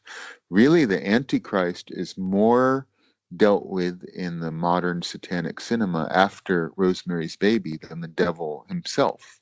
I mean, most films about the devil, like The Omen, are about the Antichrist rather than the devil. And Yeah. there are even some really laughable, kitschy, Christian produced films about the Antichrist, which I get into. Oh, So, yes. Yes. And so I'll throw up a few links on my website, Rosemary's Baby 666, some reference links. Definitely put Haxan up, definitely put, a few of these movies that we're talking about. Everybody visit the website. There's just so much information. I can't wait till your book comes out. It's a fascinating subject. Just, Satanism in cinema by itself. I mean, you really, I hope, you have the opportunity to do some kind of film festival with this if oh, somebody could give you that opportunity. no, I actually am planning some satanic film festivals when the English version comes out, and Right. even for the German version, and I will also be doing some live musical performance to some of the silent satanic films, doing a new soundtrack for some of them as part of Excellent. the crusade for the book. So that will be the Satanic Screen. And I guess the final word I would have to say is, for people who weren't around in the 60s, it's hard to imagine how much Rosemary's Baby, the film, created the occult revival that people seem to think came from some eldritch Lovecraftian cult that was real, or the Illuminati, or whatever nonsense people think exists. Really, this fictional film based on a novel kicked off a genuine occult revival and led to, if you want to call it, real satanic practice. On a humorous note, how many Satanists called themselves Adrian in the 70s based on the film? I mean, the film was looked at as some kind of textbook for Satanism, even though Yeah. it's completely from the imagination of Ira Levin. Huge thanks to Nikolas Schreck, who spoke with me for 3 hours, and I edited that down a bit, but I want to thank him for all his time. His new album, The Illusionist, is out on Ad Nauseam Records. He just completed a speaking tour in the UK, which was related to his forthcoming final edition of The Manson File. And of course, we are looking forward to the English edition of The Satanic Screen, an illustrated guide to the devil in cinema, which is a really great book. I also want to just mention that when we were discussing this segment this week, I mentioned that when the Pope holds out the filigreed ball, you see a little tiny Anna Maria Alberghetti. I don't know if that made any sense because I'm not sure if I brought that up in the past episodes, but in the novel, both Rosemary and Guy, because in the novel Guy also meets Terry briefly, both say that Terry looks exactly like Anna Maria Alberghetti. They excised that from the movie because the person they hired, Victoria Vetri, did not look like Anna Maria Alberghetti.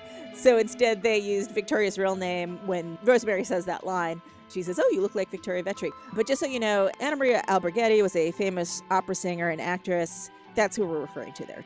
For those of you who are atheists and agnostics, next episode will be much more your bag. I will have science journalist Corey Powell who had been on The Shining 237. It was episode number 34. He is back. We will be discussing the science of birthing the Antichrist, which I know sounds totally nuts, but honestly what we did was we went into real science. He's absolutely brilliant and so funny, and we had just the best conversation. And then for those of you in the more mainstream part of the religious world, episode after that will be Father David, and we'll get into the Catholic perspective on the Antichrist. And of course, he was also on The Shining, episode 37, and that, again, great episode. Please do follow me on Facebook and on Twitter. Subscribe to your favorite podcatcher. If you like the show, hey, give me whatever kind of good review you can. It's greatly appreciated. And of course, visit the website. I will have a bunch of links up to some of the movies we were talking about, including some full versions of the movies, on my website, rosemary'sbaby666.com. Please tune in to the next episode, episode 8, when we will hear a discussion that will include the lines, "One of the top obstetricians is a dear friend of ours, Abe Saperstein, delivers all the society babies. Abe Saperstein, one of the finest obstetricians in the country."